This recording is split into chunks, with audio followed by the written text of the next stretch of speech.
Oh, uh, yeah, something got messed up there. Hey, everybody, TWitWoW. I'm kind of off my game now. I don't know what happened there. Apparently, he counted me down. I didn't hear it.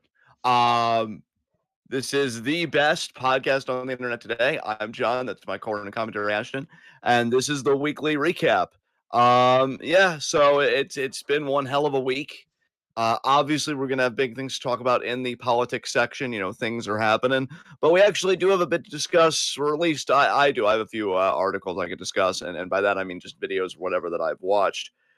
With wrestling this week, I've only kept it to things that intrigue me, just to kind of help my own mental health along and everything else. So for one thing, the biggest news coming out this week, we have a new WWE Undisputed Champion. Drew McIntyre won the title in front of the German crowd.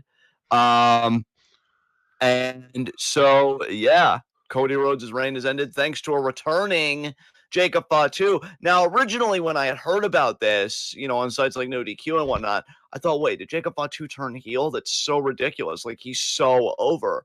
No, he's just very, he's more anti-hero-esque. Like, anybody can get these hands kind of deal, right? Because he originally goes after Drew. It seemed like if Cody would have just let it happen, but he's so much of a mark for himself, he could have just climbed out of the cage while Jacob was putting the boots to Drew. That all happened, but instead Cody had to come in and be like, "Hey, what are you doing?" And then Jacob started assaulting him, and that allowed Drew to escape through the door and win the championship. So it protects Cody, of course, and it gives Jacob immediately something to do because Cody will not immediately just be back in the title picture. More on that in a second. He's going to be feuding with Jacob, and that makes for a very, maybe interesting is too strong a word with my love for pro wrestling in 2026, but it makes for a unique path on the road to WrestleMania because we've still got Rumble, Chamber, and stuff like that. So is it possible Cody gets the title back? Of course. But for now, yeah, he's going to be tied up with Jacob Fatu. And as far as Drew goes, let me see if I'd have to go back too far to read this in the wrestling channel. Actually, no, I won't. So apparently, there are going to be qualifying matches that take place next week. Now, there are going to be 4 qualifying matches, and they are Randy Orton versus The Miz, Carmelo Hayes versus Trick Williams. No, actually, that one we found out afterwards that it's not going to be Mello. It's going to be Cardona versus Trick. Interesting. Is Carmelo was that just a misreport? It must have been. I mean, he's not in it. Apparently, just because he retained the U.S. title against Nakamura. That's fair. He's already got the U.S. title, and I'm kind of over double champions right now with how just done to death they've been lately. So that's fine. Plus, it saves Carmelo Trick, which it should be. I mean, honestly, if you build it right, that's a Mania-worthy match to me, given their history. Mania, SummerSlam, whatever, just a big PLE. So, okay, let me go over it again. Randy Orton versus The Miz. It's actually funny. I rewatched a video several weeks ago about their feud in 2010. Not really looking forward to them doing this again, but we'll see. Carmelo versus Cardona, Trick Williams versus Cardona. Damian Priest versus Solo Sikoa. That's kind of a unique one. And Sami Zayn versus Ilya Dragunov, which will be a rematch because we know Sami lost the U.S. title when he was the reigning champion to Ilya Dragunov. They're running it back. Yeah. So then the winners of those qualifying matches go to Saturday night's main event for a fatal 4-way match. And then the winner of that is the number 1 contender for Drew's championship. I have a sinking feeling Sami is going to win all this, and it's a shame because I really wanted him to just win the Rumble, not be like the Rumble title shot this year. But yeah, that's pretty much things happening in the SmackDown WWE Championship landscape. How do you feel about everything, bud? Drew being the champion, how they're determining the next contender. Just what are your thoughts? Yeah. So Drew winning the championship on a random SmackDown in Europe is consistent with what they have done with Drew in the last few years. This man is incapable of winning a championship in any kind of climactic way whatsoever. He wins the title at a WrestleMania with no crowd. Then he wins the title at Mania and immediately gets cashed in on. Now he wins the title on a random SmackDown by accident, basically, because Jacob attacked Cody and left his guard down and long enough for Drew to be able to escape the cage. Like it's impossible for this man to have a climactic championship victory, which is ridiculous because he should have been leading the company as the face of the company for the last 5, almost 6 years now, basically since he won it at Mania 36. Um, I can't stand the way that they treat him.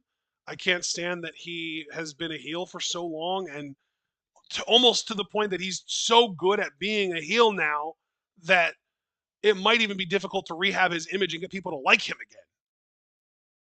again. Yeah, Um, and oh, I'm sorry. Continue. I feel like you had more you wanted to he say. did the thing in Scotland today, I think it was, where he told them, he made a promise that he would bring the WWE Championship back to Scotland, and he did. And like he's pandering to that crowd, but that doesn't mean that he's a full blown babyface. I don't think he is.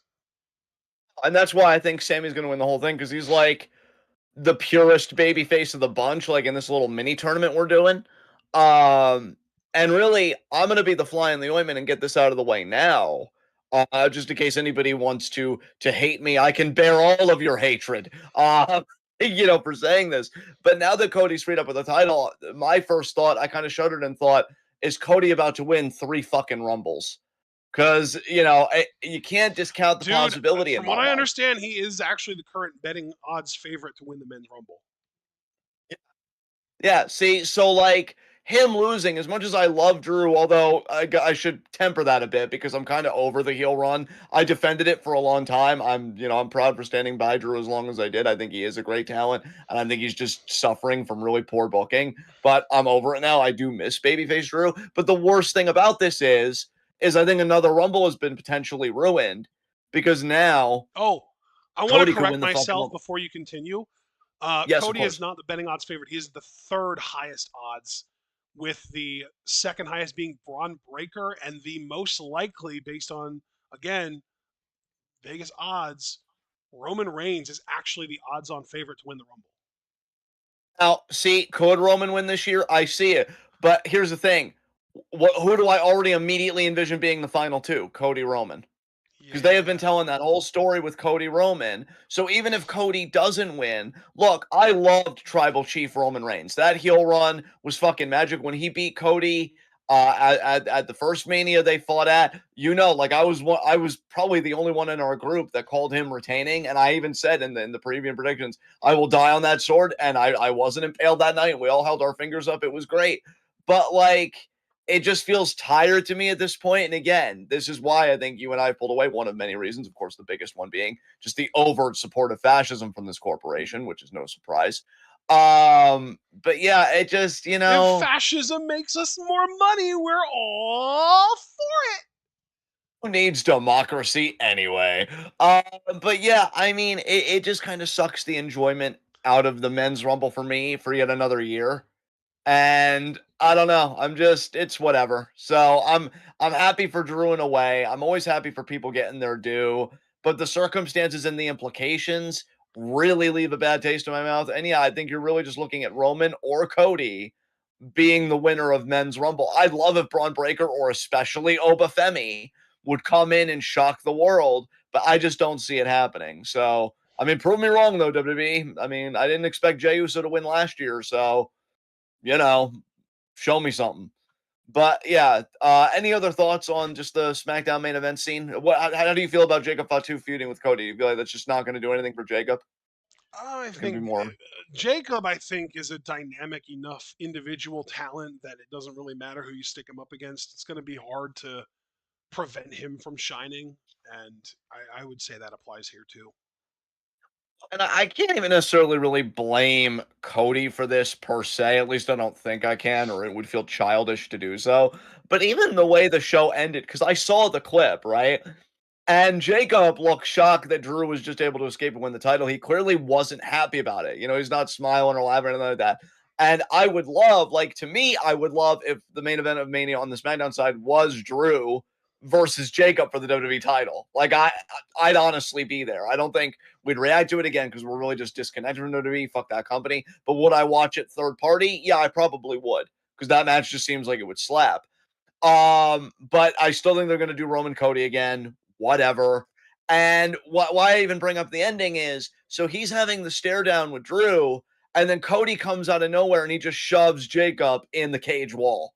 And he kind of takes him out. So the real closing shot of the show is Cody looking dismayed at having lost the title, while Drew is just kind of holding it, just wondering what the hell's going on. And I hated that ending. Like, I get it fundamentally because it was the Drew Cody story, but wow, you just had to get that in, just be like, yeah, and then just sulk about losing your title. Fuck Cody Rhodes, man. I'm glad the reign's over, but I really don't like the implications of this.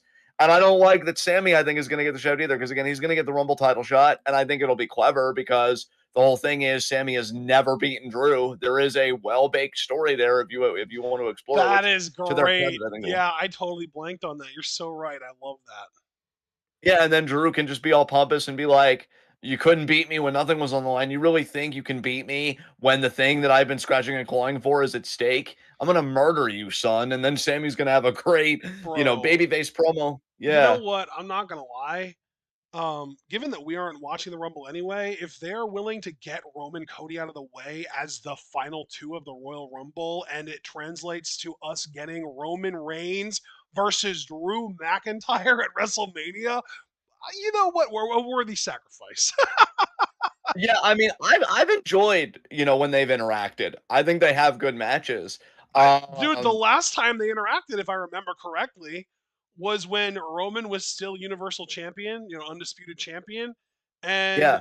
Drew was like chasing after him, and he called Drew his favorite number two. Damn. Was that the lead up to Clash at the Castle, or was it No, it was a SummerSlam, I thought. the only other? I don't. Did they ever face this? Because I know they faced it at a Survivor Series. You might be thinking of Survivor Series, but Maybe. then Drew. But then I feel like You know Drew what? I was think it WWE champion was. at the That time. would have been back in 2020 when Drew was champion and they were going against each other for Survivor Series. You're right. Yeah, So that wasn't the most yeah, recent time that they've interacted, but it is probably the most iconic. yeah. Because the No, last the I like last that. time that I mean, how many opportunities has Drew had at Roman in Scotland where he's been screwed? Because I think the last time was by Punk. The time before that was by Solo. Yeah, yeah. I Just mean, unbelievable. goddamn. Yeah. Um, Beyond that, I'm really not paying too much attention to SmackDown, and that only caught my eye because fuck Cody Rhodes. NXT and Raw, just to touch on these real quick. NXT is actually doing some interesting things. And they kind of have to because of all the call-ups. So, for one thing, Tatum beats Izzy Dame. Now, my understanding is this match came first because I was curious about the order of all this because I'm like, well, if Tatum beat Izzy, shouldn't she be the women's North American champion? And then Blake was supposed to get a rematch against Thea, but she did like kind of a pre-match attack. And then Ava banned her from the building. And I've been hearing that Blake's going to get called up, which honestly, good. I'm looking for like a reset. Her NXT run wasn't horrendous by any means, but I really feel like the main roster is where she's going to flourish if you give her a fucking microphone Keep her and the meaty hell stories. away from Jordan Grace too, please. Yeah, I'm kind of over that. And kind of is an understatement. So I think like the banning was the whole way to write the call up. And then Thea does kind of an open challenge because Blake's out. And then Tatum looks like she's gonna get the shot because she uses the chainsaw because she kind of taunted the culling with a chainsaw a little while back. Um and she's kind of clearing the field, but then Izzy out of nowhere gets in the ring and attacks Thea. They have their match and Izzy wins. So I do want to say great, got to give credit where credit's due. NXT putting a title on Izzy Dame is the right fucking call. She has been doing amazing work. She's a solid promo. She's solid in the ring. I think the women's North American title is perfect for her. I could buy her at a future time as a women's NXT champion. I just think the field still feels a bit crowded right now, but I think this will be a real proving ground for her, what she can do with the championship. Plus, it gives her and Tatum a reason to run it back because just from the clips from what I saw from this match, it was definitely better than their first match. And I even said, like, I wouldn't mind to step on it. For some reason, I randomly was like kind of craving a ladder match between the two. But if you wanted to do a steel cage or last woman standing or whatever, I mean, hell, I know they would never do this, but I would love if they did like an underused stip like First Blood or something. Just because, Tatum really was heartbroken by Izzy and she brought out a freaking chainsaw. So I don't think it's too much of a leap. But I'm happy for Izzy, man. I think she deserves it. I know you've been an advocate of hers for a long time. And I just really do not like Thea Hale. I think I was a little harsh on her last week, and I do want to apologize for that. I think a lot of things have just been kind of wearing my nerves down. I do have to stand by. I don't like her as a promo, and I don't like her persona. I'm sure as the real life Thea is a sweetheart, but the persona just doesn't do it for me. I do find it grating. But yeah, well, I'm sure she'll chase Izzy too. I think there's a lot of promise in an Izzy Women's North American Championship reign. How do you feel about it? I mean, dude, I'm high on Izzy. I think that she's got a lot of talent. Her matches, especially over the last 6 to maybe 8 months or so, have been outstanding. I think that she has a lot of charisma. She's got a certain aura that makes her feel like a main event level star to me. And I enjoy her promos, especially now with her being the de facto leader of the culling. I just think, yeah, man, I think this is a long overdue decision, personally. I completely agree with you. Um, Obo retained the title against Leon Slater, but then he left his championship in the ring. Um, that being the NXT championship, I'm thinking they're just going to host a tournament to determine the new champion, and I think that could be very interesting. Um, is Oba going to Raw or SmackDown? Because I thought I heard SmackDown, but then I thought I saw He other has reports say gotten Raw. teasers on both shows. Dirt sheets say Raw. Let me tell you something. If he's doing Raw, which I like, because he already got a taste of SmackDown with Cody at Saturday Night's Main Event, and I didn't like how that was booked, and I thought it was kind of superfluous to even have that match. I think Raw would be kind of a reset. I'm telling you, I feel like Gunther's just going to get the title back against Punk. And I know we should have him go unbeaten for a while, given that he made John Cena tap out. But I want Oba to be the guy, man. I want Oba to be the guy that humbles Gunther. First of all, big meaty men slapping meat. And then second of all, I mean, our Nigerian God King, right? Saving the World Heavyweight Championship from just the douchey clutches of Gunther. Like, I'm here for it. I'm here for it. So, because here's the thing, I do think Oba may start on the main roster as a babyface. Now, could he turn heel later? Sure, he could. But he got a nice crowd reaction at Saturday night's main event. Cody showed respect to him and he reciprocated. I think they want him to be a babyface, and I can't blame the company for that. I think he has such a natural charisma that if you wanted to put him as a foil to Gunther, I'm here for it, man. I really don't know what else to say. So, what brand do you kind of hope he ends up on? I'm curious if you have a preference because I'm actually leaning Raw, thinking about the implications. Before I answer that, Of course. when are we supposed to be getting Punk Gunther?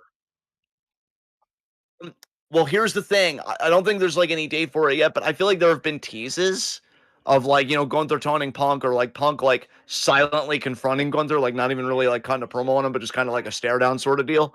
So I feel like the groundwork's being laid for that rematch. You know what I mean? That might even happen as early as Rumble, then I would imagine. Yeah, possibly. Very possible. Okay. So, who is the Intercontinental Champion right now? Help me out. That is a great question. Intercontinental Champion. Oh dear God, who is it? I honestly don't remember. Oh no, it's Dominic Mysterio again because he beat John Cena. I don't think anybody's beaten Dom for it yet. So Dom's on his second reign of the IC title, I There think. you go. Right there. Obafemi dethrones Dom. And if he does it in a dominant enough fashion, they can even use it to turn Dom face if they want. Damn, dude. I know they probably shouldn't do this. I don't even think I would want them to do this, but just because you said it, I'm just gonna go stream of consciousness here. I was thinking, imagine Oba wins it, Gunther regains the world title not too long after Oba's IC title win, so they pretty much have concurrent reigns, right? Or like reigns that are side by side, parallel to each other. Yeah. And what if we just do a WrestleMania 6 again, but with two meaty men? Well, I guess you could say Ultimate Warrior and Hulk were two meaty men in their own ways. And you just redo WrestleMania 6, but with Oba and Gunther being like that generation's like Warrior and Hogan. I don't know. Part of I me is know that kind of you into that. really want Oba to just immediately be in the conversation for the world title, but I refuse to have that much hope. You know what? That's fair, and I think experience has taught you well, and I don't know why I haven't learned my lesson. I guess I'm stubborn as well as handsome. But yeah, that's just I like where your head's at though. Just to bring it all the way back, I like where your head's at with Oba being the one to dethrone Dom. And I just think like he should have a dominant reign, maybe even a reign that threatens Gunther. And that's how you get the two to intersect, right? Because Gunther currently has the record for longest IC title reign. Oba's kind of encroaching on his territory, and that could be how the beef begins because of Gunther's pride, right? And insecure, Okay, but like you're wouldn't not that going to take require my Oba to hold the IC title for like a year and a half? Yeah, but I mean that. Look at him. That's not unbelievable, Right, right? but that would And also we then already require Gunther to hold the world title for a year and a half if your goal is to have them like go against each other with those titles. And again, and just to acknowledge Foster, that's why I'm saying I fundamentally reject it because you're right, I am over it, but there are exceptions to every rule, Foster, and the more I think about those two colliding, the more I like it. And with Gunther, again, there was already a discussion in the Discord that, like, he shouldn't lose for a good while after making Cena tap out. So both those timelines to me are feasible. I don't think anything I've said here is, like, extraordinary when you look at the people, their histories, and what they're capable of. And again, I do think there are better stories to tell. It's just you mentioning Oba winning the Intercontinental title when Gunther more than likely is going to regain the world title because, I feel like he should get his win back against Punk, especially because Punk busted him open and kind of showed him as a guy that's afraid of his own blood. Like, yeah, I don't know. It would be interesting how the pieces could come together because, again, Oba could maybe threaten Gunther's historic reign. Gunther gets insecure about it. He steps up, and maybe that could be how things start. And then, maybe Oba retains, and then it's like, oh, well, now I deserve a shot at you and your gold, and when we do that whole thing. I don't know. But I do feel like those two should be on a collision course if Oba goes Raw. But I feel like, did you even answer my more fundamental question of, like, what brand would you want Oba on in the first place? Because we just had this whole I digression guess about that. I feel like I kind of answered that by saying that I would have him beat Dom for the IC title. That's Raw. True. Okay. So, yeah, we both think Raw would be a better fit for him. Yeah. Yeah, okay. Um, they're already disrespecting Javon Evans because he signed his contract during a commercial break. Wow. Yeah. Never won the NXT title, never beat Oba, and now he signs his contract during a commercial. Yeah. Yeah, I'm of two minds about this. I know his mom put out a post. She's extremely proud of what he's accomplished, and I know it's a very personal thing for him. So, on the humanity side, I love that for the whole family. And Javon's worked his ass off, and he's young, and he's so promising, and good for them, and good for that family. However, and I wouldn't even say this is bending the humanity side because I'm on Javon's side. You're already doing the man pretty fucking dirty here, right? Because like that NXT run, I think left a lot to be desired. I think we wanted more for him than what he got. I mean, again, we wanted him to be the one to beat Oba, and that goes to Ricky Starks, or Ricky Saints, excuse me. It goes to Ricky Saints, and no disrespect to Ricky Saints, because again, it's not even on him, it's on the booking.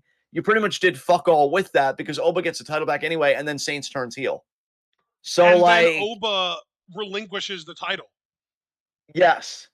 Yes. for his call up. Yeah. Um, so yeah, the NXT run wasn't great. I don't like that they kind of did the contract signing this way. But I think Foster also has a point. He said, until I see him stuck in catering for 4 months, I'm not going to be upset yet. I think that is a completely valid position. I guess for me, Foster, it's more me expressing I'm tentative. I'm tentative and I'm a bit weary about the tone they're kind of setting early. And also, I just have a lot of pro wrestling related trauma, as I know you can relate to. So I know that's also kind of informing my response. I think, But yeah, yeah, I mean, I think a lot of yeah, this is just us not being willing to wait for him to be in catering to be like, they fumbled. Like, yeah, like, how have they not fumbled Javon already? They very, in my mind, them not being willing to give him the rub against Oba, not being willing to put any major titles on him in NXT, and now treating him like an afterthought by having him sign his contract during a commercial break. That all of that, like, don't get me wrong, it's still all arguably anecdotal evidence. But yeah. how much anecdotal evidence do you need to arrive at a certain conclusion, especially when there's so much other evidence supporting a similar conclusion revolving around other people, aka street profits. I feel like it gets to a point where it just crosses over to more just exercising inductive reasoning accordingly. Yeah. And it's like I'm witnessing these relations, I'm witnessing this kind of repetition. And so I'm inferring from my observations that this thing is going to happen. Speaking of black performers, though, I have to say, um, I feel like they're doing Trick Williams right now. I don't think they I fumbled the agree. ball with I him think yet. they're doing a good job with Trick so far. I think that he, other than Sami Zayn randomly coming out of nowhere to tell him he needs to be humbled, which felt like the writers talking to Trick through Sammy's mouth. Um, yeah, other than that weird shit, I think that Trick Yeah. comes off like a star so far. I mean, they literally had him rub shoulders with Randy freaking Orton on this past show. Yes, and that is very exciting that they're doing that already. And he beat Phoenix, so he's already That's picking right. He up did wins. beat Phoenix. I was worried that Phoenix was going to win there.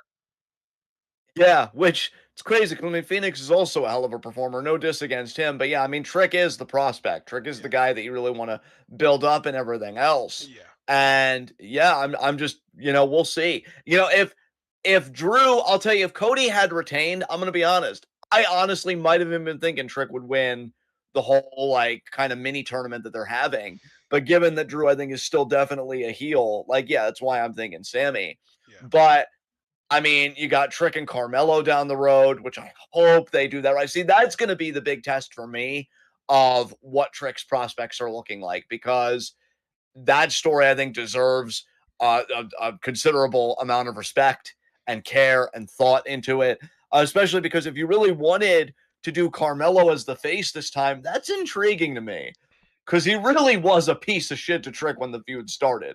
I mean, we didn't forget Vengeance Day. I'll never forget afterwards I said fake friend ass, and Sean immediately replied, nah, for real. And it's like, because yeah, we saw it coming, but now Carmelo's all, I'm a baby face, cheer me, everybody. And Trick's like, I'm not gonna cheer you. You think I forgot? Like, man, fuck you.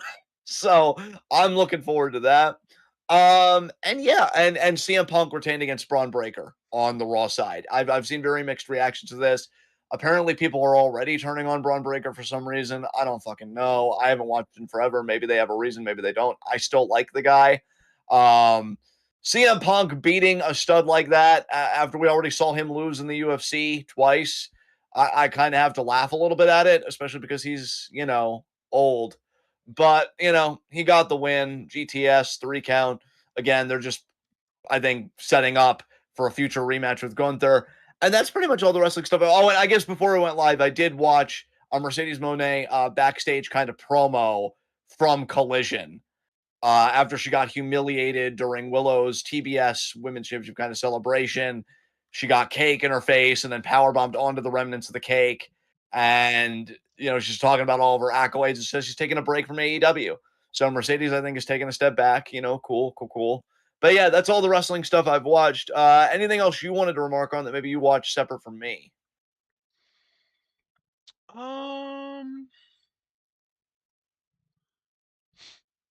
Alexa Bliss, I think wrestled yesterday and lost. I think to Julia. Okay. Yeah. So that's kind of surprising. Um, Jordan Grace had her debut against Alba Fire, her SmackDown debut, and I believe she won that as well. I'm really racking my brain for this stuff. I just, that I care more about women's wrestling than men's. Oh, yeah, true. As you should. I think it's still the better part of the product right now, all this time later. So, Yeah. That's all I got, though, honestly. I can't think of anything else. no need to force it, man. No need to force it. We'll move on to our next segment. God, here we go. Politics. Okay. So let's look at where we're at. Uh, Threats against Greenland are ramping up to the point where the NATO representative for Austria came out and said that if you make a move on Greenland, meaning the US, we will have all American bases removed from Germany, and then the power that you've kind of held since World War II will just be gone. Because I'm pretty sure if Austria would do it, other European entities would follow suit. I do think that would be a big blow, but it seems like they're still serious about it because Peter Thiel really, really wants Greenland to do his own form of government with. So that's a big thing. Yeah, what was Obviously that? the There was like an article that you posted about Palantir and Peter Thiel wanting Greenland for a specific reason. What was it? well again, I think it was just to Here it institute his is. own form of government. Yeah. He wants Greenland. Um, Set to up, be quote, a crypto-empowered network states. crypto empowered network state, Yeah. which is, I mean, Jesus fucking Christ. If you got any buzzier, you'd be a bee. Yeah, like, I need people to understand because I was kind of talking to Ashton before we went live, and don't worry, I know the big domestic thing that happened this week. I'm gonna kind of save that for last, right? We are So I burying was the lead, and it's on purpose. Fuck you. yeah, I deserve that one actually. But yeah, I was telling Ashton before we went live that, Iran is currently in the midst of their own protests. And the reason I mentioned that is because, again, I made like a mental note to myself that in the politics section of the show, we should keep it to US based stuff. But that can include international stuff because the US has its fingers in fucking everything, right? Yeah. And Trump has already said, oh, if protesters get roughed up, the US might intervene, which is fucking laughable because this regime hates protesters with a fucking passion. They don't believe in democracy. But again, we'll get to that. We'll get to all that. But yeah, they are currently going through an internet blackout. It has been several days that they have been without internet access. The Islamic State cut them off, and that's on purpose because they don't want word getting out. Much like Israel, for a time, fucked with the internet, and stuff in Gaza, because obviously they're still carrying out a genocide over there. That ceasefire meant absolute fucking dog shit. And what concerns me about the Iranian protests, they are organic. There is a democratic impulse of people wanting to topple the theocratic regime, the Islamic State. I saw one badass video of a woman setting a picture of the Ayatollah on fire and then lighting a cigarette with it. That was fucking badass. That's like my fucking album cover for 2026. So you definitely have a democratic faction. Now, I really hope that there's like strong leadership and an actual solidified movement for that faction, and it's not just disparate parts coming together. Because what concerns me is there's also a far right faction, like a nationalist faction that wants to be unified with Israel. That there was even hashtags and stuff united with Israel. And then I don't know if this is part of the same faction or a separate faction further still, but I know also there is a monarchist faction that wants to reinstall the Pahlavi dynasty, which was overthrown completely in 1979, and they were reinstalled in 1953, which they had to be reinstalled because Iranians selected a secular democratic government, and then that's when the CIA came in and they toppled that government. So I think, I forget what link he has to the rest of the family, but there's one Pahlavi who is like trying to be the figurehead of this whole protest and the quote unquote revolution happening. And I'm very averse to it because, again, he has monarchical ties. They're making it seem like monarchy is the progressive government. It's not. It's fucking monarchy. But the big thing that also relates to the US is that Elon Musk's Twitter, I will never call it X. That is a stupid fucking name, and he's a horrible fucking person. He has changed the Iranian flag emoji to the flag of the Iranian monarchy.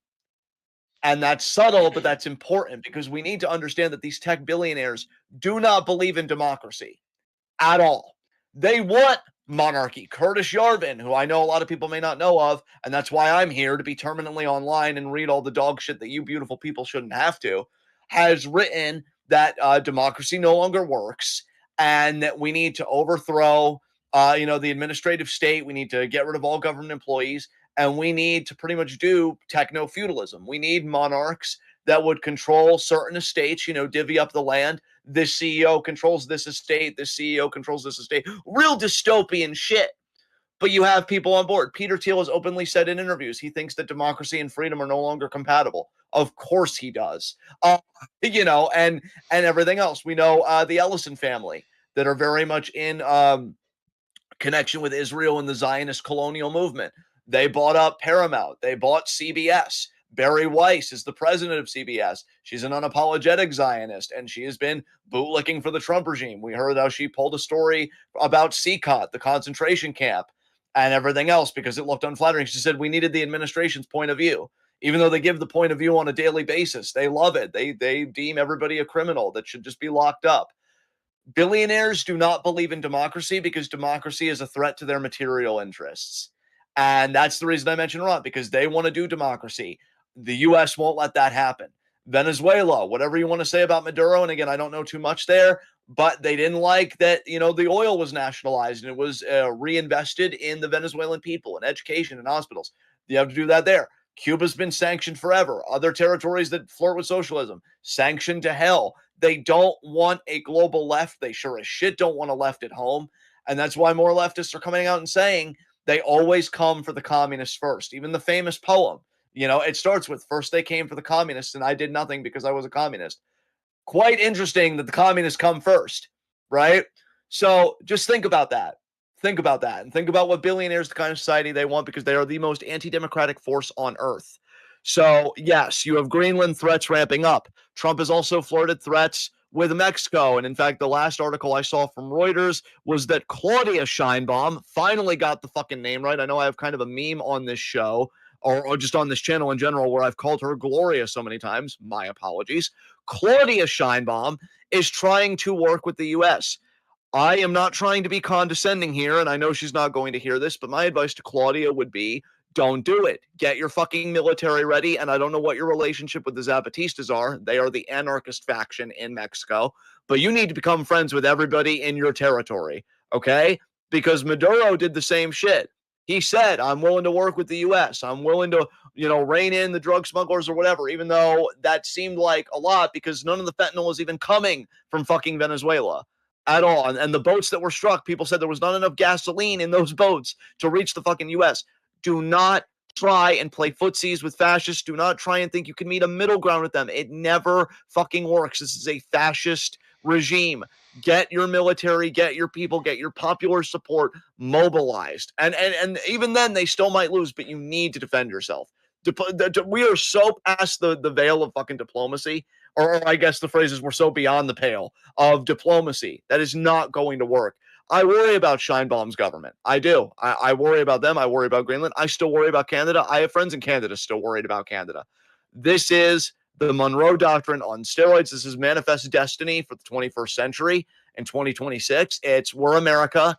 We're going to do whatever the fuck we want, and nobody can stop us. The co-founder of Palantir, Joe, I forget his last name, but alongside Peter Thiel, he quote tweeted a tweet that said commies shouldn't exist anywhere on the globe, and I think what they said exactly was commies shouldn't exist in this hemisphere, and we'll blow up any of them that we have to.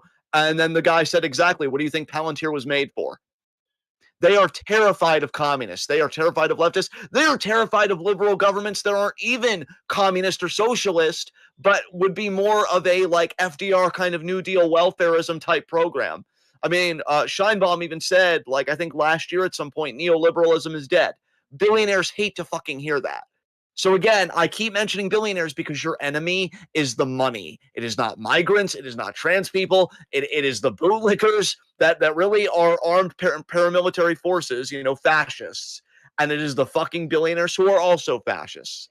They will kill all of us. They would prefer that. And if they can't kill all of us, they want to subjugate all of us, taking away democratic institutions. We are seeing it in real time. So that is pretty much all the international news that I care to report right now. We're going to have to keep eyes on Greenland, Iran, and pretty much the whole world, seemingly. Oh, by the way, with Venezuela, actually, no. I'm not done.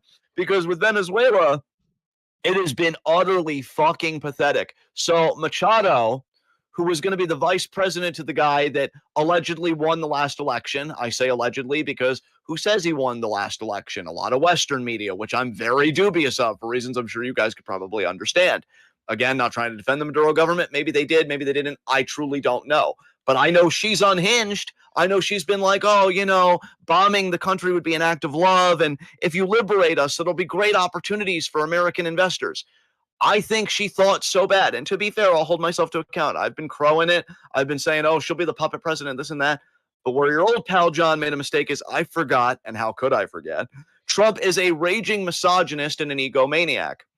It has come out that he did not like that she won the Nobel Peace Prize over him. He has said she is a kind person, but she doesn't have the respect of the people. That was the diplomatic answer he gave when asked about Machado. But she wants it bad. So bad, in fact, that it was reported that she was willing to give her Nobel Peace Prize to Trump. And then the committee had to come out and say she cannot do that. That's not how it works.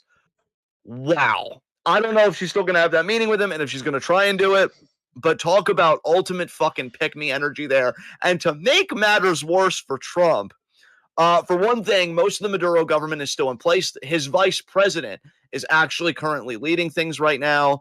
I don't know if the region is going to destabilize to like a military coup or whatever. And again, remember, the U.S. government did this. Whatever happens is on our fucking hands. It came out from Reuters that 100 people died from the strikes that the U.S. government coordinated. So it wasn't a bloodless affair. It's just Venezuelans don't count, right? They're not people in the eyes of the U.S. regime. So Machado is angling for power pathetically that she's probably not going to get. They're keeping Maduro's regime more or less in there because they never had a fucking plan. It's shoot first, ask questions, maybe, if not never. And then oil companies have come out and said, we don't really see the investment opportunity here. Wow. You did all of this for the oil companies, and even the oil CEOs are like, I don't know, man. We still haven't gotten over when they nationalized the oil last time, and you guys don't really seem to have a plan. There's a lot of instability in the region. It might be a pass on that one for us, Chief. Yeah, and now we're apparently, how was it said? I think I posted it in the Discord, and I may have posted it on Facebook. I know I said, however much we hate the rich, it isn't fucking enough. But it was said that taxpayers, we might have to subsidize these fucking oil companies, like, whatever loss they may suffer from not wanting to take Venezuela, or if they do want to take Venezuela. It was one or the other. I've got to find it again. But yeah, it'll come out of taxpayer dollars, this whole scheme that we're doing in Venezuela. So all the fucking grifters like Tim Pool and other right-wing commentators are like, well, of course this is America first. This is going to help all of us having those resources. You're not getting the resources. The billionaires and the CEOs are fucking getting the resources, and the oil executives. You ain't getting shit. And your taxpayer dollars are going to be funding yet another coup, another fucking regime change in the interests of the fucking rich. That's what's fucking happening here. So yeah, that was great. And yeah, Venezuela, just as anybody, with any critical thinking would have predicted, is a fucking mess.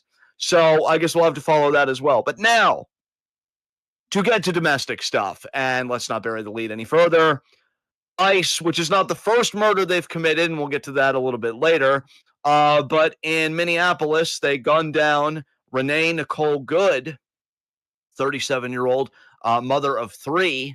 Her and her wife, they were helping their neighbors because they saw ICE in the area. And we've seen plenty of video now. And, the ICE agents, they kind of approach her car and she's like, I'm not mad. I'm not mad at you, buddy.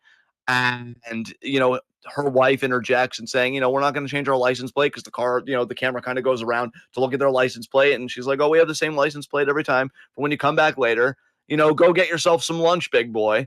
And then, as people have noted, after Renee's wife says that, he switches the phone to his left hand so that he can get the gun with his right hand. And now the whole big debate of, oh, she hit him with the car or whatever. I have not seen that in any video, any angle I watched it. Even if she did, he obstructed the vehicle. That was a risk he assumed for himself, and it still doesn't warrant being shot 3 times in the fucking face. And that's what happened. He shot inside her car in the face 3 times, and her body slumped, foot on the gas, car crashes into a pole. A physician wasn't even allowed to check on her. You could audibly hear them say, I don't care. The ICE agents, when he tries to say, I'm a physician, I don't care. And Jonathan Ross, the name of the ICE agent, the first words he said after he shot her were fucking bitch. Now, I have more to report on this because I've been consuming like a lot of stuff, but I want to take a breath here and just ask you, what have you been hearing and seeing about Minneapolis, unless it's just been stuff that I've just been you're covering it way better than I could, man. This is your segment now. Okay, cool. So that happened, and so here's the thing that we need to talk about. First of all, this is not the first one. And I want to be very careful how I talk about this because none of this has to do with the kind of person Renee Goodwin. Everybody says she was amazing. She was pure sunshine. That was one quote I read. I actually teared up reading a kind of obituary the other night. I'm not trying to say this to dismiss what happened to her. What happened to her was horrific and tragic. And if it is a catalyst point, great. But we need to also be frank that this wasn't the first murder ICE committed. They committed, I forget the exact number, and I wish I had the image on me, and I wish I would have posted it in the Discord. But let's just say they committed several murders in 2025, right? So that I'm not hemming and hawing and wasting time. And a lot of them, I'm going to be honest, don't really sound like, names belonging to a quote unquote white person. It sounds like black and brown people, which we know get invalidated and they're invisible and whatever a lot of the time. It takes a lot of work to make those names visible, or the videos just have to be just grotesque enough to mobilize an impulse in somebody. So we need to be honest, this isn't the first killing that ICE has done. Now that that's established, this doesn't make this obviously any less horrific. And it has been a catalyst point for a lot of people in Minnesota. Another thing we need to know, though, is that ICE has been terrorizing schools to the point where they had to close schools for the rest of the week because of the ICE presence, because they were kind of driving around schools. They were tackling students, arresting people. They are provoking violence. One of the protests, MS Now, which is an offshoot of MSNBC, I guess kind of the rebrand of their network, because I know that whole shuffle happened, but I don't want to get too bogged down in that. They had a priest on, a white priest who confronted ICE, and he said, I'm not afraid of you. I'm not afraid of you. ICE pulled a gun on him, an ICE agent, I should say. I know I'm speaking ICE like generally, but you guys know what I mean. An ICE agent pulls a gun on him and says, are you afraid now?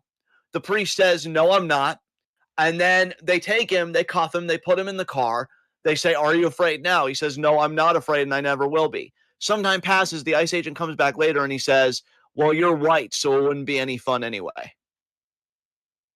I need people to understand this is the fucking Gestapo, right? And as other people have pointed out, this is not any new talking points for me. A lot of this comes from sources as diverse as like leftist pages I follow on Instagram or Facebook, or Secular Talk, Kyle Kalinske, the only independent media that I really religiously watch. You don't really hear much about Proud Boys or Oath Keepers or any of those groups anymore, because they all fucking joined ICE and became a paramilitary force armed to the fucking teeth. So that's what we're dealing with. And meanwhile, they have the backing of the federal government. J.D. Vance pretty much called her a domestic terrorist.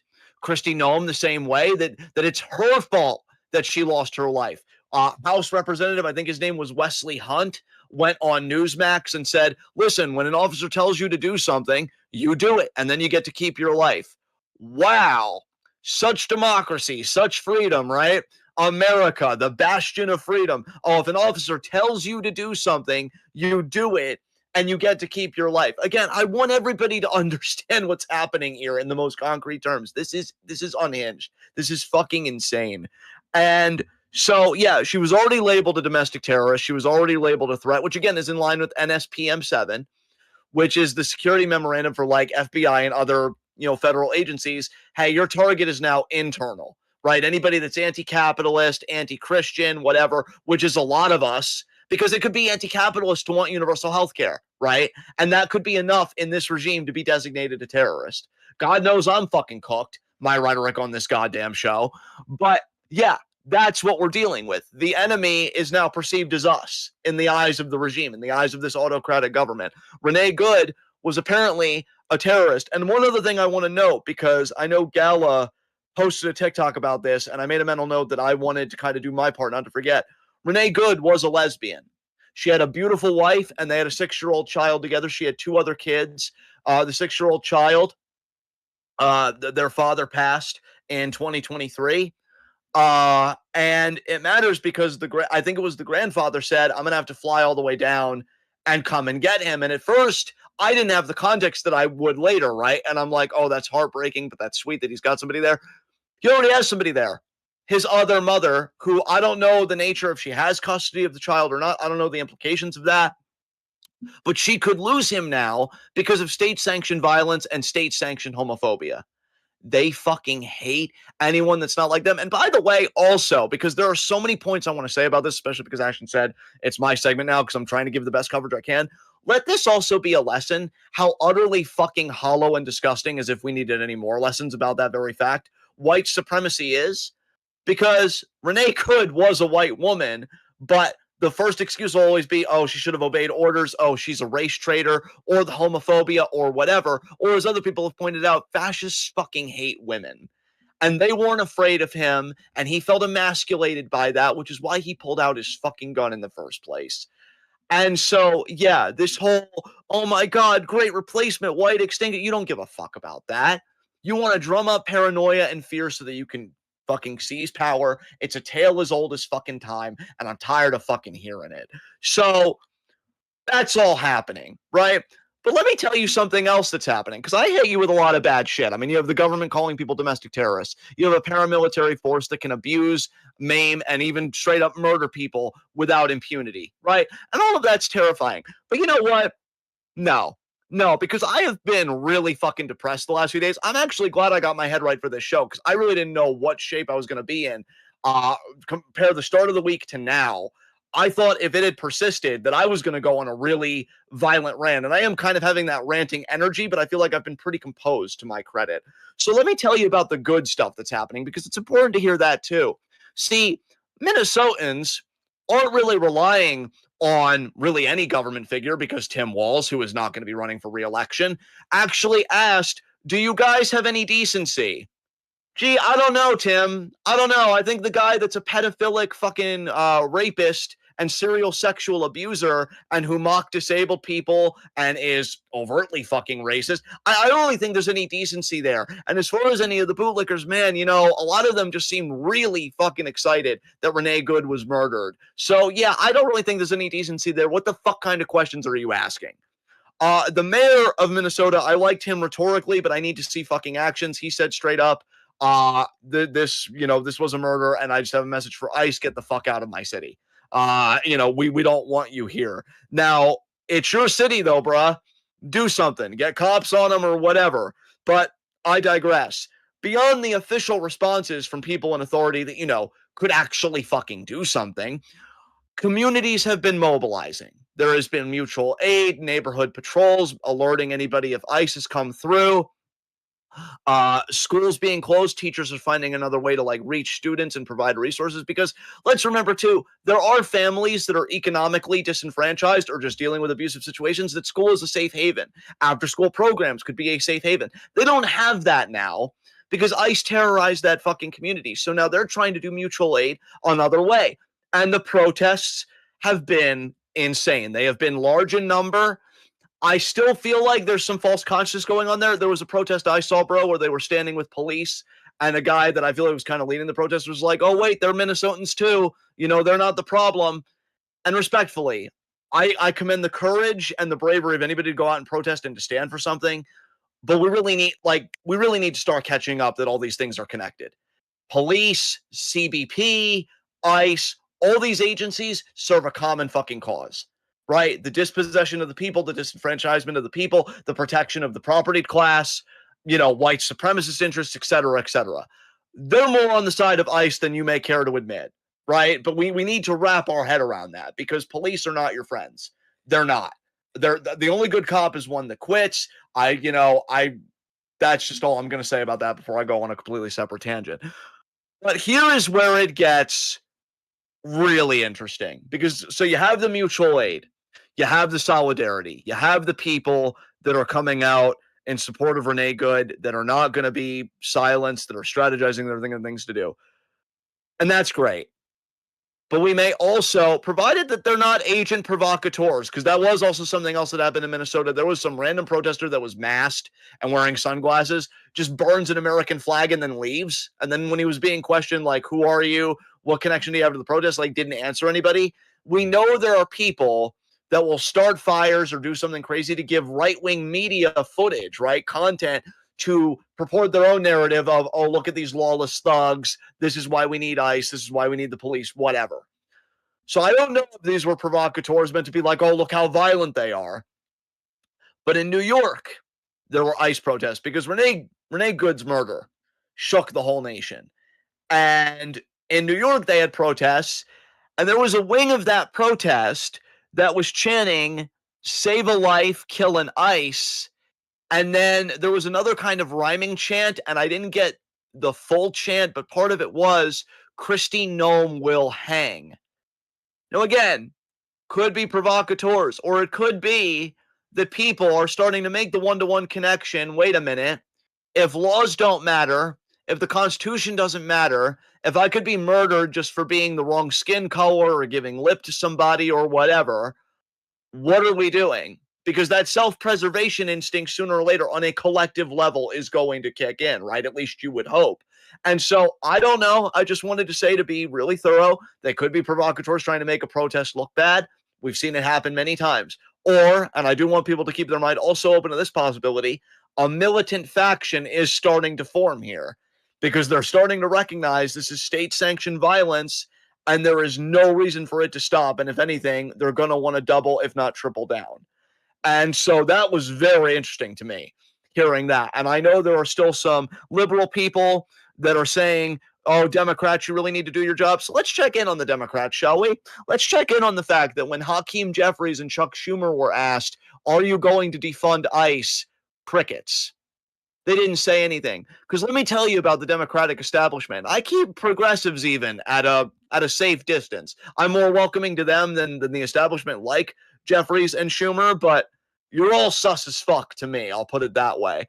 They don't want to abolish ICE. They don't even want to defund ICE. They want to control ICE. And I swear, like, I don't think it's ever going to happen, but I really need the romanticization of Obama specifically to just stop, because I did some research actually on Democrat funding of ICE. In 2013, Obama's administration during his second term gave ICE $18 billion. Again, I've already noted that Biden, towards the end of his presidency, expanded private prison contracts that were like fledgling. The prisons were in trouble. He funded them. He kept them going. Democrats are not your friends. Your neighbor that is protesting alongside you, they are the best comrade you'll fucking have. And you can get into fascism through electoralism. You ain't going to get out of it through electoralism. Not alone. History has taught us that over and over again. Over and over and over again. So, again, though, I do reiterate the hope side. There are people getting fed up with this shit.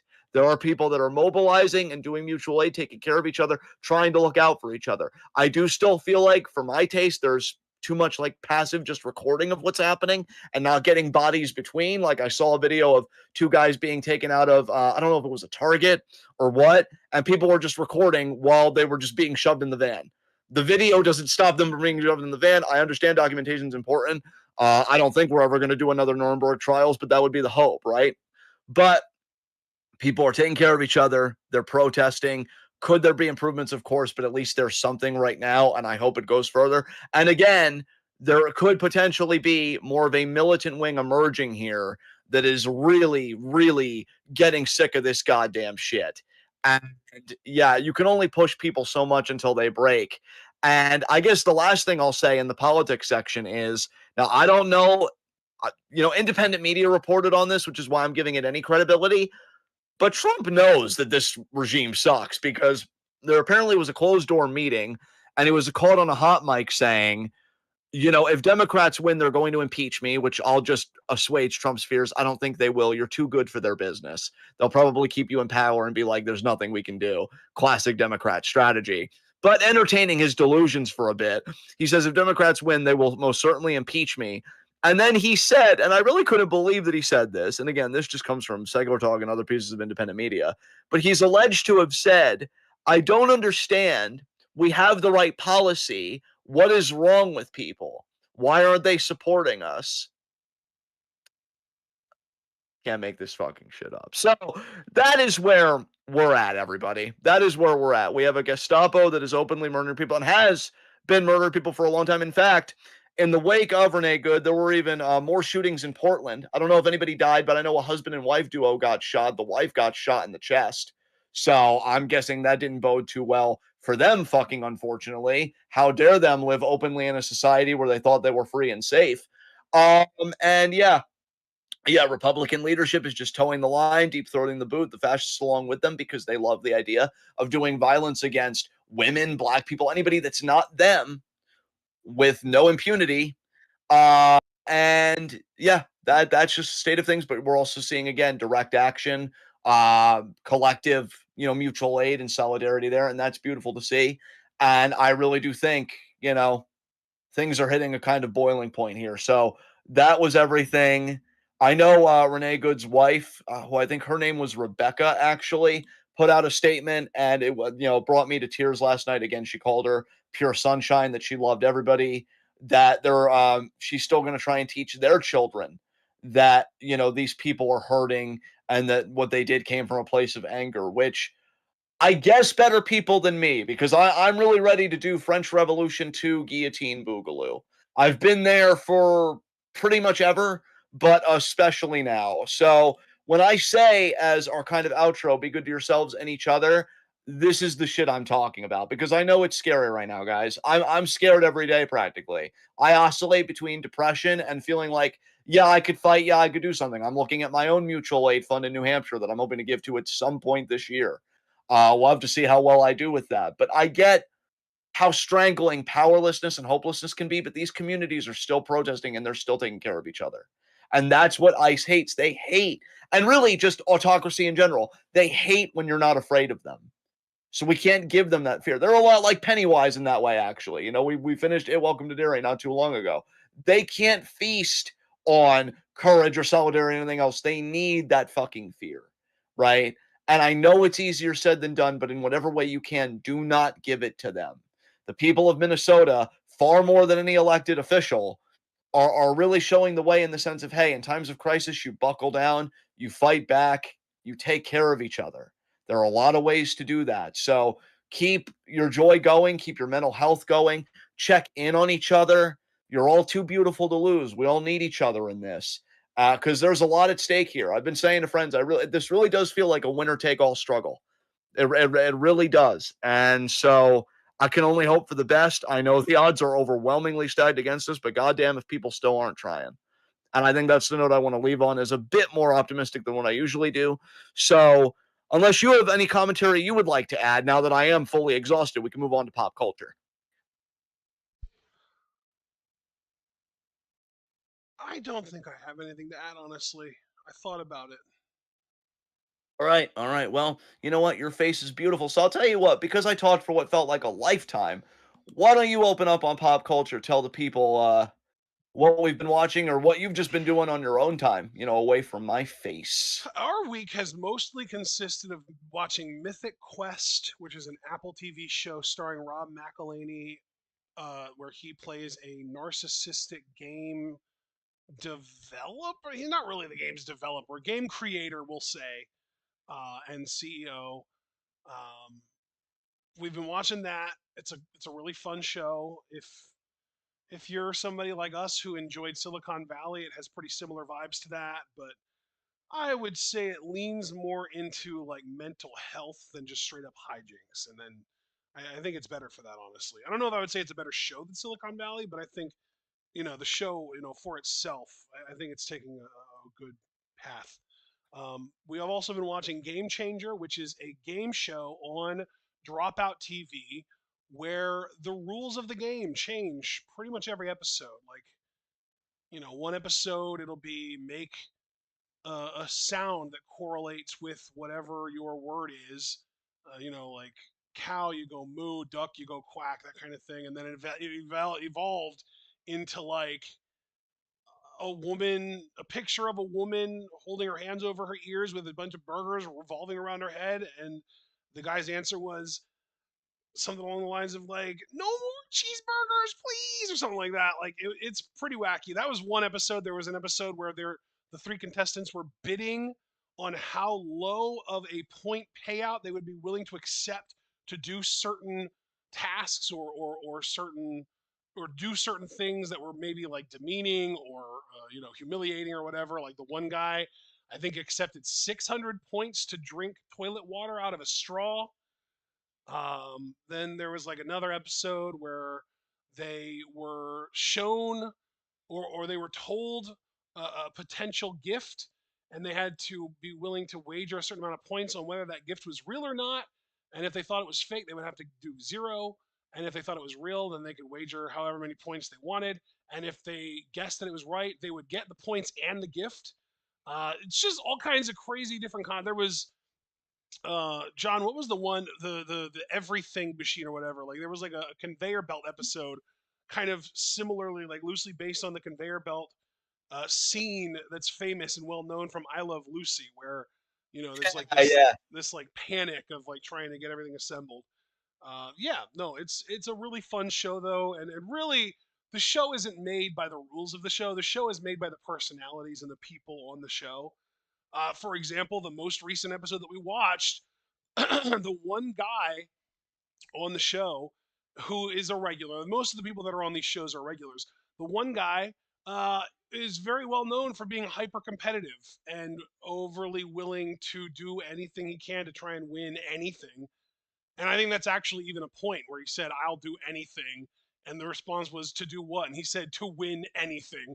And the most recent episode we watched, literally every single question was just yes or no. And whatever that guy said, the opposite of that answer was the correct answer. So if he said no, anyone who said yes got a point.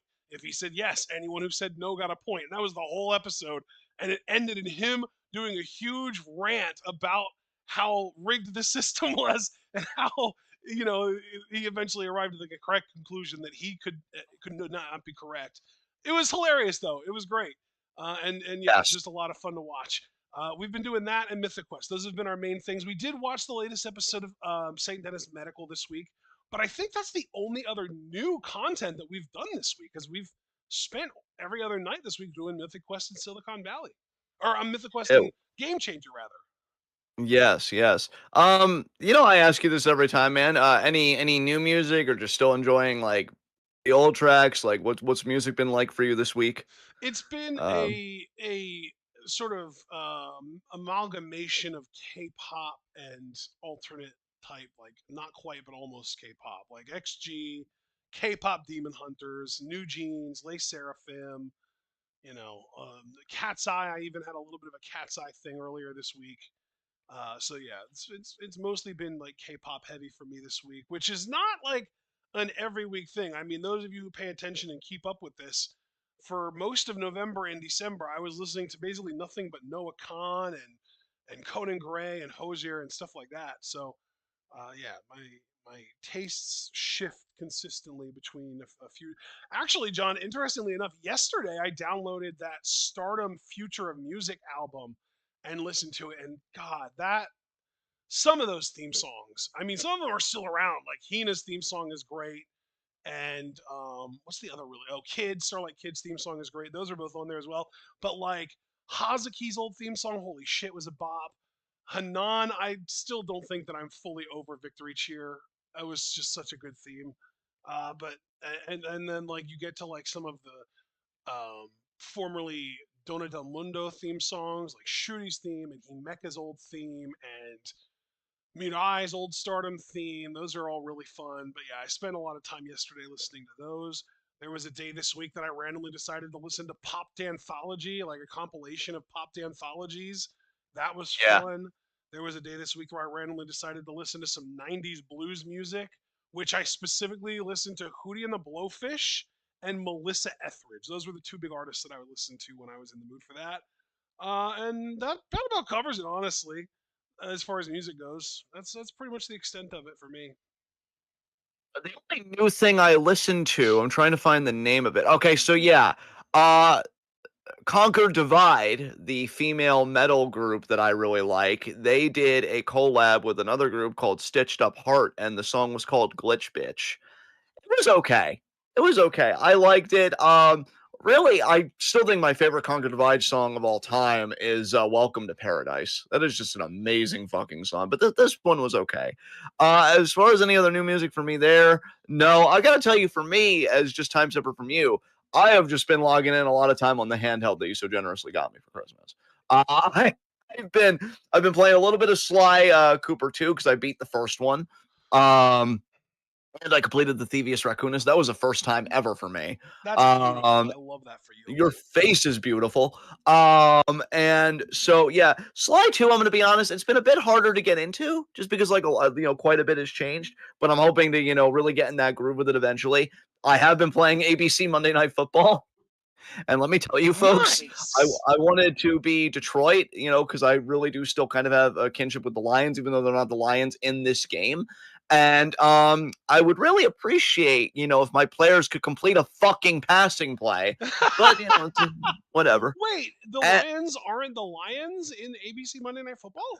No, they just go by area. It's like Pittsburgh, Detroit, whatever, and it doesn't seem like Oh, they're because of like whatever. copyrights and stuff. I gotcha. Probably, yeah. And I actually, to be fair, I played it last night and I finally completed a passing play and I got a touchdown and it was a nostalgia blast from like my childhood.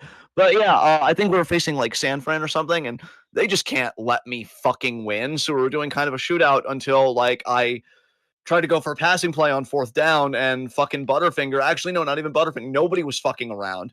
Who the fuck am I passing to? The mouse in my pocket? Like fucking focus. And so, yeah, that wasn't great. I've been playing a little bit of Smash over throughout 2006. I need to just mini rant about this real quick.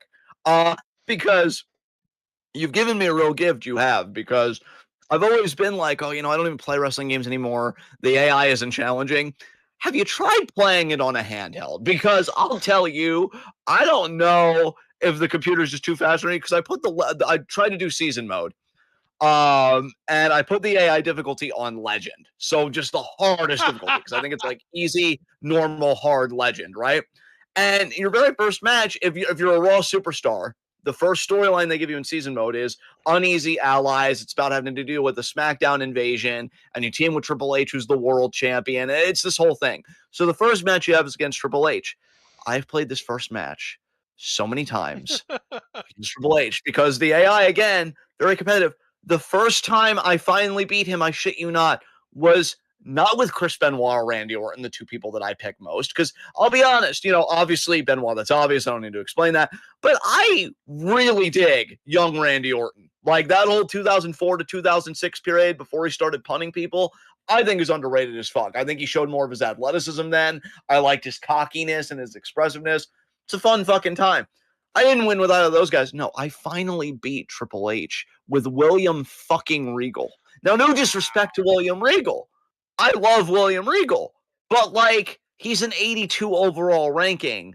And I was playing with guys that Orton was 86 and Benoit was 89 at the time, and I couldn't get the fucking job done. Finally, I win with Benoit later, and that was a lot of fun. It was a lot of fun playing those matches.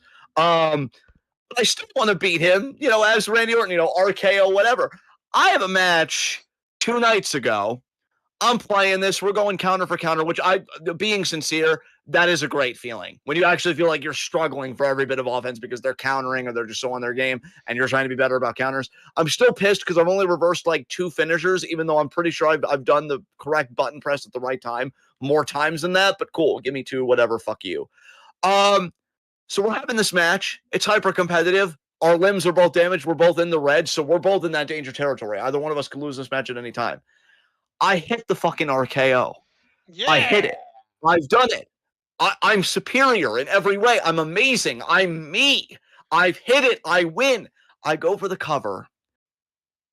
And I don't know if I accidentally pressed a button or if the universe is just fucking with me. Because it really could be either one. But he just kicks out immediately. It's not even a 1 count. What? And I'm like, that's not possible. And then, so I'm thinking, well, I'm not going to be intimidated. Fuck you. I'm going to stay on it.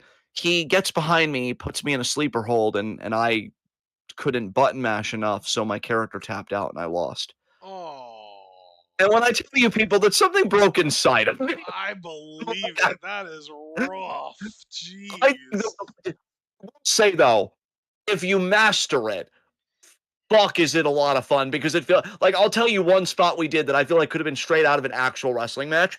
So in 2006, which actually aged a lot better than I thought it would have because I really do like the mechanics and a lot of other stuff. You're pretty much aligned as a heel or a babyface, and different actions will fill up your momentum meter. So, like if you're a heel, if you taunt a lot, that's going to fill it up more than if you're a babyface because babyface, you're supposed to be a person of action, right?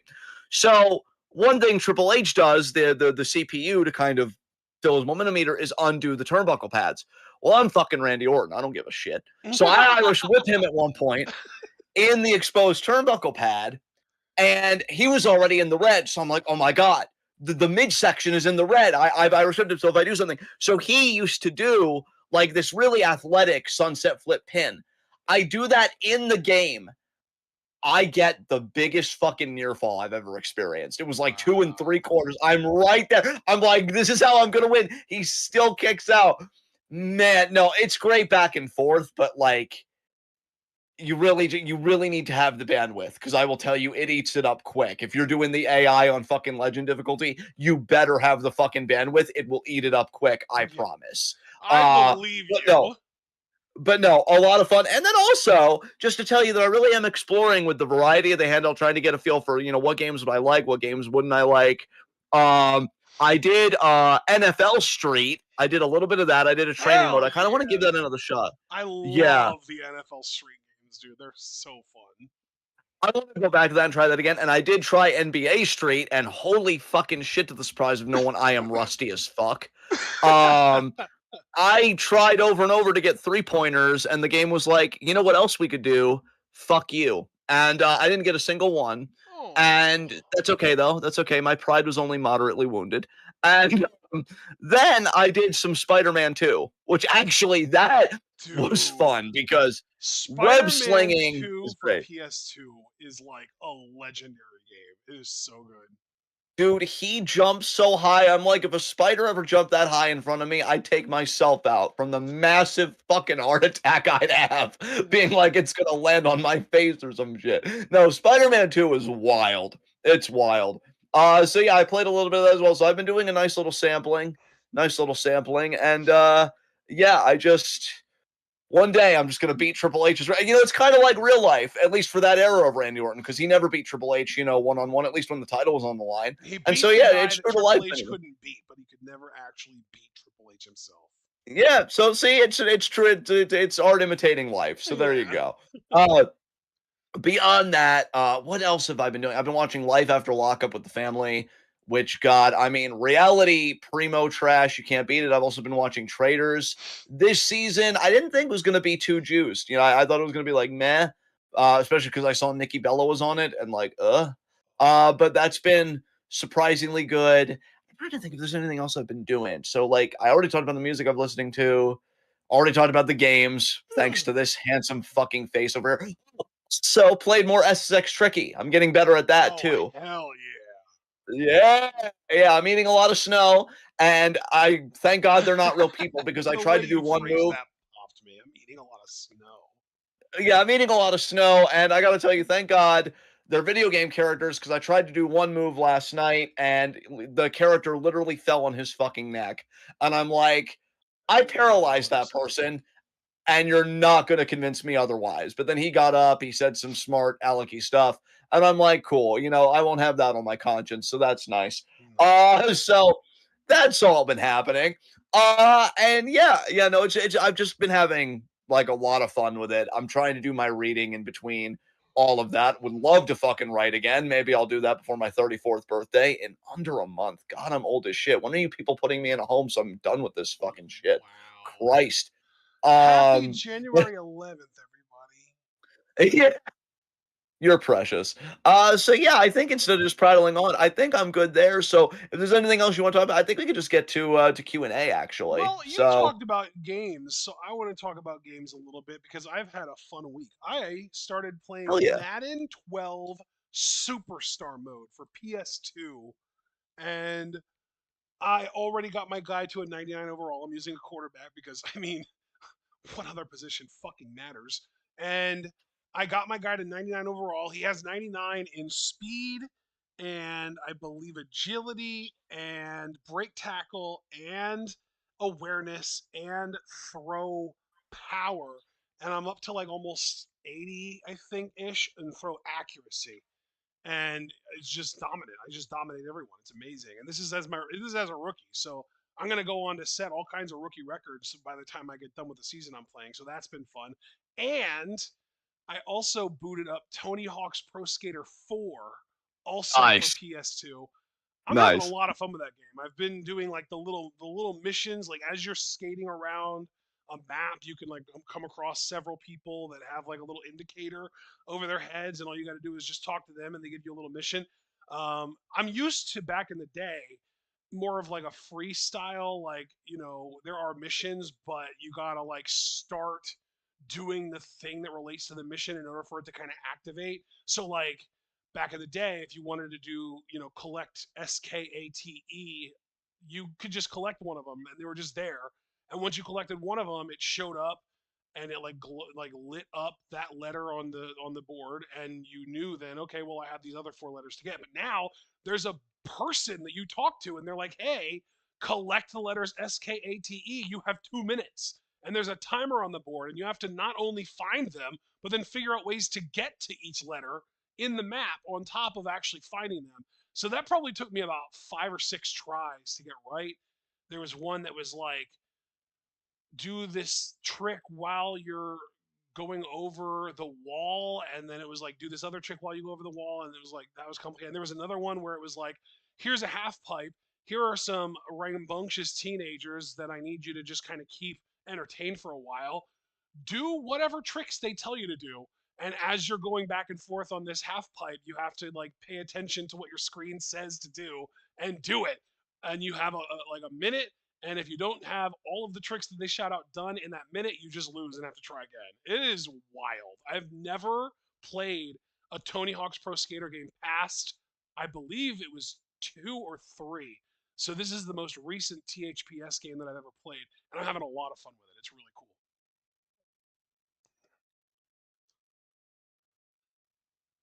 John, are you still there? Oh, sorry. I was talking with my mic muted because I didn't want to like interrupt you or like anything coming in there. No, I said that's so fucking beautiful. I love that for you. So that's great. Nice. Yeah. Apologies for all those sounds, folks. I accidentally misclicked on the volume. But yeah, so that as far as gaming goes, that's pretty much been my week. I have played some PC games. I know obviously you and I still play Brawlhalla pretty much every night, and we still play Rocket League on occasion. I have been playing a mobile game, but it's available on Steam, so I've been playing the Steam version of it, called Cell to Singularity Evolution Never Ends. And it is basically just a very, very basic progression based clicker game type thing.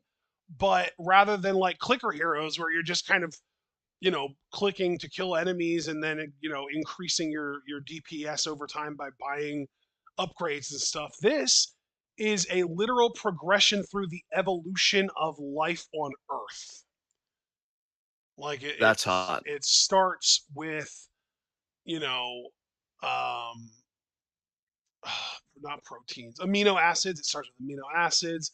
And you work your way up to RNA and then DNA and then like prokaryotic cells and eukaryotic cells, and you work your way up eventually towards fish and amphibians and reptiles. And once you get up to the point that you reach humans, it unlocks this new section called ideas. And because you have humans now and you have like sentient thinking, self-aware creatures, you're able to unlock ideas. And then there's an idea tap instead of your regular tap.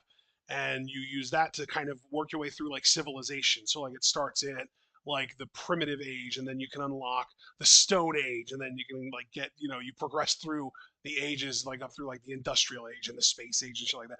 It's just right up my alley, honestly. If I could play it in such a way that didn't constantly remind me that I could be paying money to have an easier experience, I would probably play this game every single day.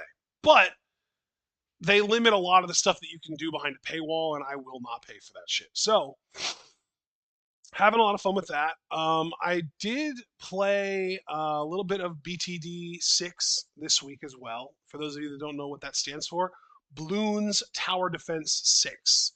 It is a tower defense game where the towers that you're using to try and defend the goal are monkeys, and they, well, as the most basic monkey throws darts, but there are so many different types of monkeys now. It's unbelievable. There's like a cannon shooter. There's a boomerang monkey. There's a monkey pilot who drives an airplane around and drops bombs and shit. There's a heli pilot monkey that drives a helicopter and shoots the balloons, which again, the thing that you're defending your goal from are balloons. But like they start out basic and they work their way up to being like giant fucking blimps and shit. It's really cool. So that's a fun one.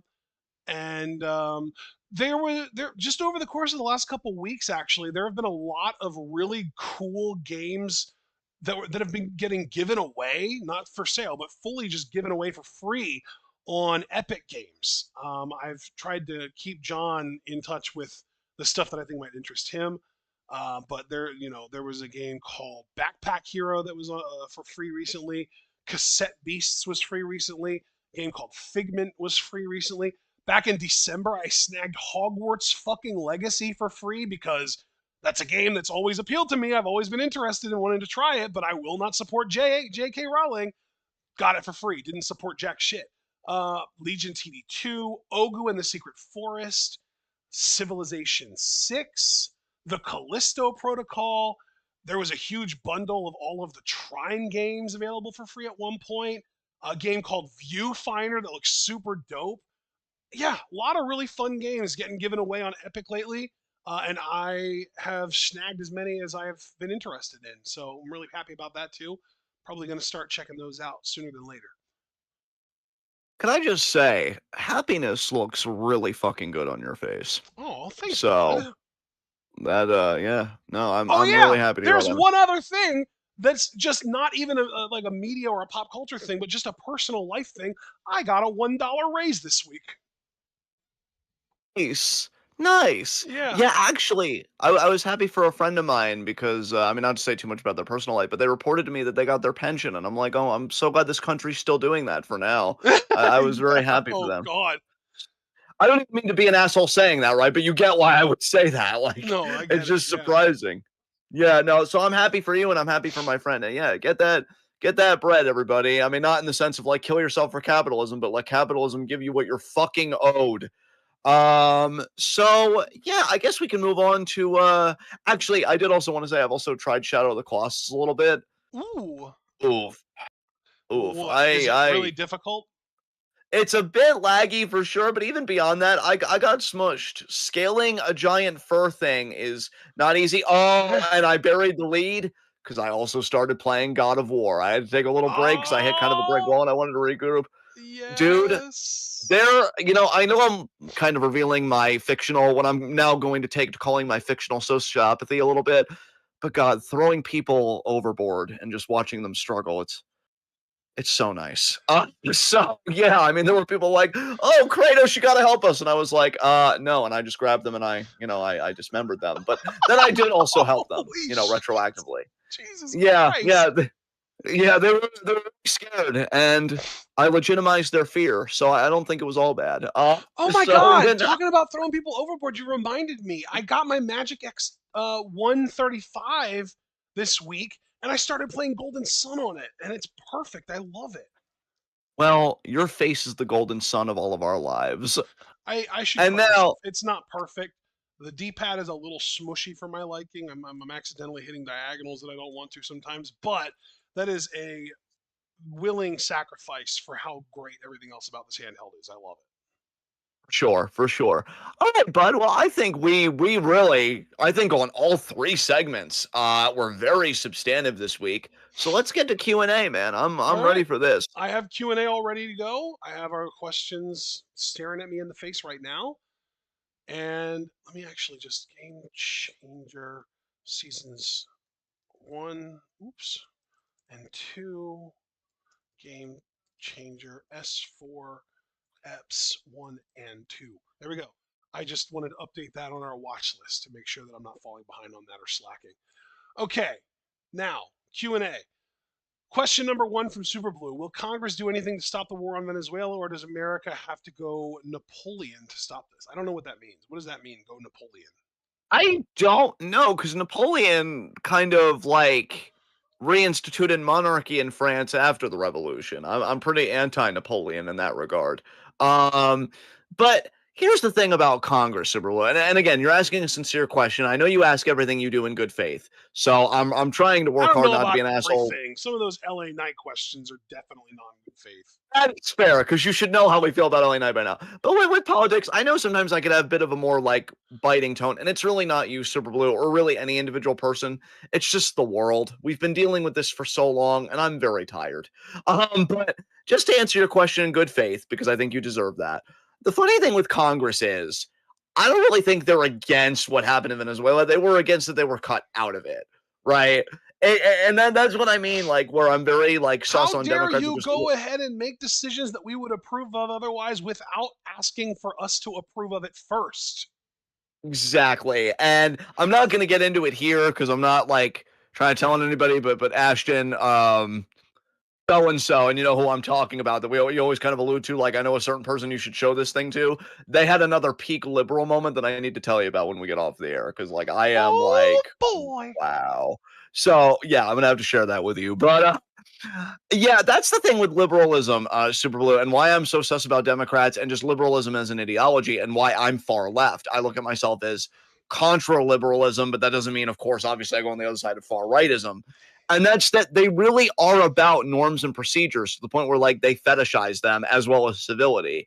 It's like, oh, we agree, because the rhetoric you'll see is like this: we agree that Maduro needed to be handled, but that's none of your fucking business. That's the business of the Venezuelan people. Do I doubt that Maduro had his opposers?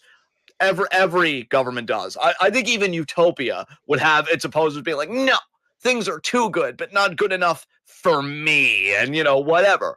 But that's their fucking business. The Sounds same like way an with Elon Iran. take. Yeah, exactly, exactly. You God, mean to I tell love me you. that this is a world in which people have things and those things aren't mine first? I wish your tone perfect in every situation, but that's why I'm concerned about Iran. Because the US is kind of hanging around. I'm like, no, there is a genuine democratic movement happening here. Leave it the fuck alone. Your in the Islamic State practically fucking happened because they elected a democratic government in 1953, and the CIA was like, oh, well, they'll nationalize the oil. Can't have that happening. And you toppled it. Dude, I'm telling you, first of all, I'm starting to look more at Eastern leftists like Global South and stuff like that because I'm really starting to think Western leftists ain't worth fucking shit. And second of all, I agree with Eastern leftists when they say that U.S. foreign policy is the biggest barrier to world peace. It's not the only one, and there would still have to be work to do. You're looking at Russia and you're looking at other territories for sure. But you cannot tell me with a straight face that the U.S. has not been an inhibitor of global social progress and, again, world peace for fucking decades because it is insane. So, yeah, Super Blue, just circle back to your question. I think they liked what happened in Venezuela. Their rhetoric is like, oh, well, obviously we don't like Maduro and we want the oil, but, we just wish that we could have gotten to vote on it. And so, yeah, they ain't going to stop shit. And they're going to pretend to have this power. This is, oh, what can we do? We don't control anything. But then you control everything and you don't codify Roe v. Wade. You don't do universal health care. You don't do anything that would actually keep people on your side because you need the opposition, which in your own sick minds, yeah, because you have your own donors and stuff to answer to. And if people really grasp that, they would be done with you too, which I think more and more people are starting to do. I mean, a large percentage of people sat out the election this past cycle. But yeah, it's going to be very superficial measures, if anything, on Venezuela from the Democratic side. So there you go. Next question from Super Blue. Second question. What the hell? Are you okay? I just had to clear my throat there. I'm fine. We can Oh. continue. Second question for Super Bowl. Given that Canada and Mexico don't have nukes, should the U.S. be worried about getting attacked if they invaded both countries? See, this question was very interesting to me because I don't know if you saw this at the time, but I even had a little interaction with Super Blue, and I should admit publicly I was wrong because I, in my authority, I'm like, did you mean to say do have nukes? Because it is true that Canada has very large uranium reserves. And then he said, no, I Googled it. And while Canada works with the US, they themselves don't have any nuclear weapons. That honestly shocked me. I thought Canada had nukes. Um, yeah, here's the thing, man. I'm pretty sure Canada and Mexico both are NATO members. And so again, it would be another NATO crisis, which NATO might just implode if Greenland goes ahead. I already talked about the Austrian representative saying we will remove all U.S. military bases, in Germany, and then I'm sure that would like have a domino effect. I'm assuming throughout Europe. We don't know, but yeah, I mean Canada. I don't say this glibly, and I don't say this as like a meme or whatever. But yeah, but I really do feel like World War III is a possibility. Some have Oh, World argued. War I III don't has even been think going on for necessarily, like 3 years already. and you pretty much said what I was going to say other leftists have been saying, that it's already been happening. When you look at Russia, Ukraine, when you look at what Israel is doing in Gaza, like when you just look at like the upheavals in global politics, you could say we've already been in it, and everything now is just an intensification of the war that we've already been in, Yep. whether unconsciously or not. Like, No, it's 100%. so Like, yeah, like in my mind, World War III began when the Israel-Palestine conflict got escalated. I think that was like what, like November or October of 2022. October 7th of 2023. Yeah, Oh, it was it was 20. 23. Oh, okay, yeah, Yeah. yeah. That to me was like the official beginning of World War III. That was like, okay, shit hit the fan between that proxy war and when actually it would have been even further back because didn't Russia attack Ukraine for the first time in like May of 2021 or two? I believe you're correct about 21. So really, that would have been the beginning of World War III because that was like Russia as superpower A encroaching on Ukraine, but Ukraine also is like a stronghold against the rest of Europe against Russia. So as soon as Russia went after them, they involved all of Europe and the US at the same time. Yes. So there's Yes. one proxy war, and then you get Israel Palestine thrown in there. That's become a proxy war because Russia has been helping Palestine. China has been helping Palestine. Basically, the BRICS nations are interested in helping Palestine, while the US and Europe are more interested in helping Israel. Yes. And yeah, Ashton's right. So to go back to the question, I mean, look, the U.S. empire, we do have the largest military still, I think. But here's the thing, as I've said before, and I know it's been kind of a point of contention, I don't think just like raw manpower or artillery, like that's enough to win any conflict you want, right? People have even said, like, if Venezuela would escalate, they would have a tough time because I think they'd have to deal with a lot of guerrilla warfare and a lot of natives that know the land better than U.S. intelligence and like military do. So I do think with any empire, no matter how big you perceive it to be, no matter how much of a leviathan you perceive it to be, cannot overextend itself. And that's what's been kind of crazy about this, because I do believe the US empire is dying. I do believe it's in decline. I think they're terrified of BRICS. You know, it's been a minute since we talked about BRICS on this show, but let's talk about it again real quick, shall we? Because we know Venezuela was a BRICS nation. We know China is a leading BRICS nation. Russia is also a part of it. And Russia's Yep. kind of ambiguous because we're on Isn't good Brazil terms with them. also in on it? I think Brazil is also in on BRICS.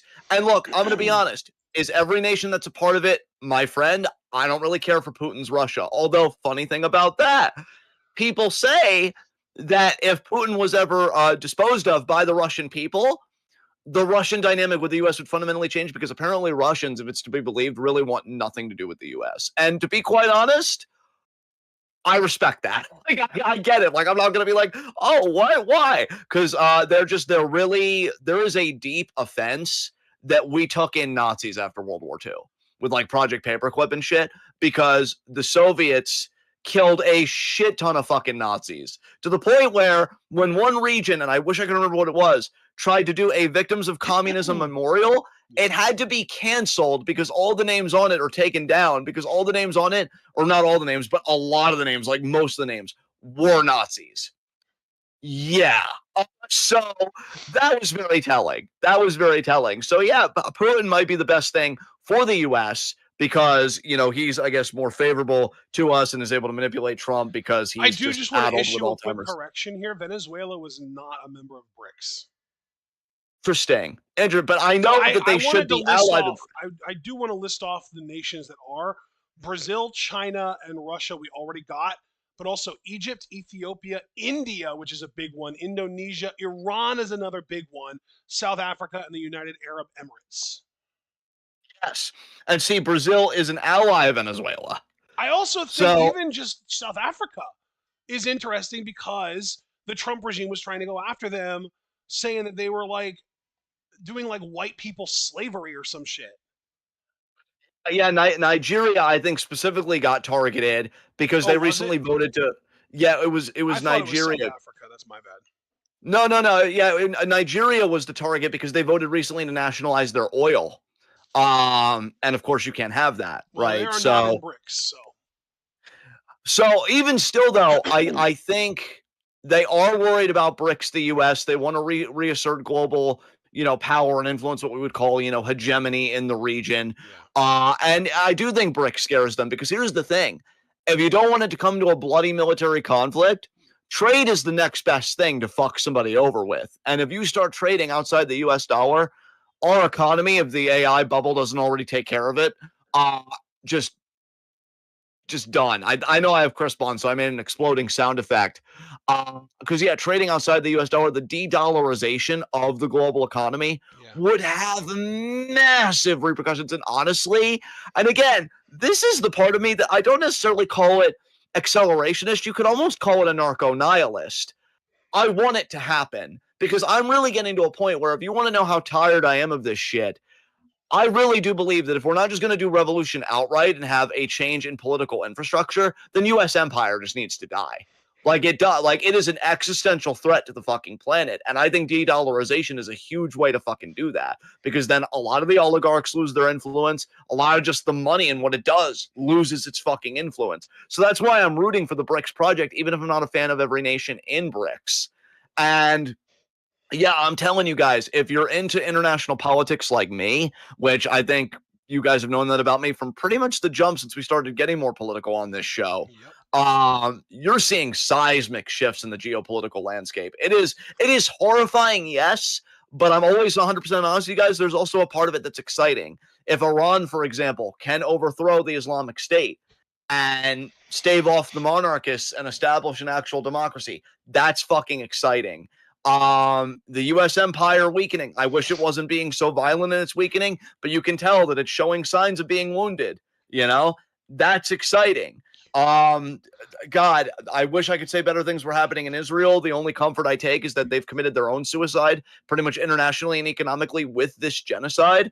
In fact, Netanyahu apparently said recently he wants to taper off US aid within 10 years. And I'm like, yeah, fat fucking chance that'll ever happen. But I don't know. Maybe he knows something that I don't. That's very likely and very possible. So yeah, I just a lot of crazy things happening, and I think we're really seeing a lot of seismic shifts in the geopolitical order. So to circle all the way back to this question, I mean, I don't know, Super Blue, because not every country is going to roll over and die and let the U.S. do what it wants. Gustavo Petro, or I think it's Gustavo Petro, the president of Colombia, straight up said, "If you come for me, like I'm here." Right? I'm gonna pick up arms against you. We'll fight you. Like I'm waiting. I'm right here. You know where to find me. Which like the brass balls on that fucking dude. But yeah, like he's not gonna go quietly. Scheinbaum again. She's trying to be diplomatic now. I don't think that's the call. I really think you need to mobilize your people, and I really think you need to be ready because they're using the pretext of cartels. Trump has straight up said the cartels are running Mexico. She's not. And how many times have we heard Canada should be the 51st state, that they should reimburse us, this and that? And I've got friends in Canada that I care about very deeply that are horrified by this. But remember, the first time he did this rhetoric, the Liberal Party actually fucking won. They were like dead in the water. Then they were hearing the Trump rhetoric and they were seeing that right-wing politics fucking sucks. And they got fucking trounced. And Canada, again, is a big nation with very large uranium reserves.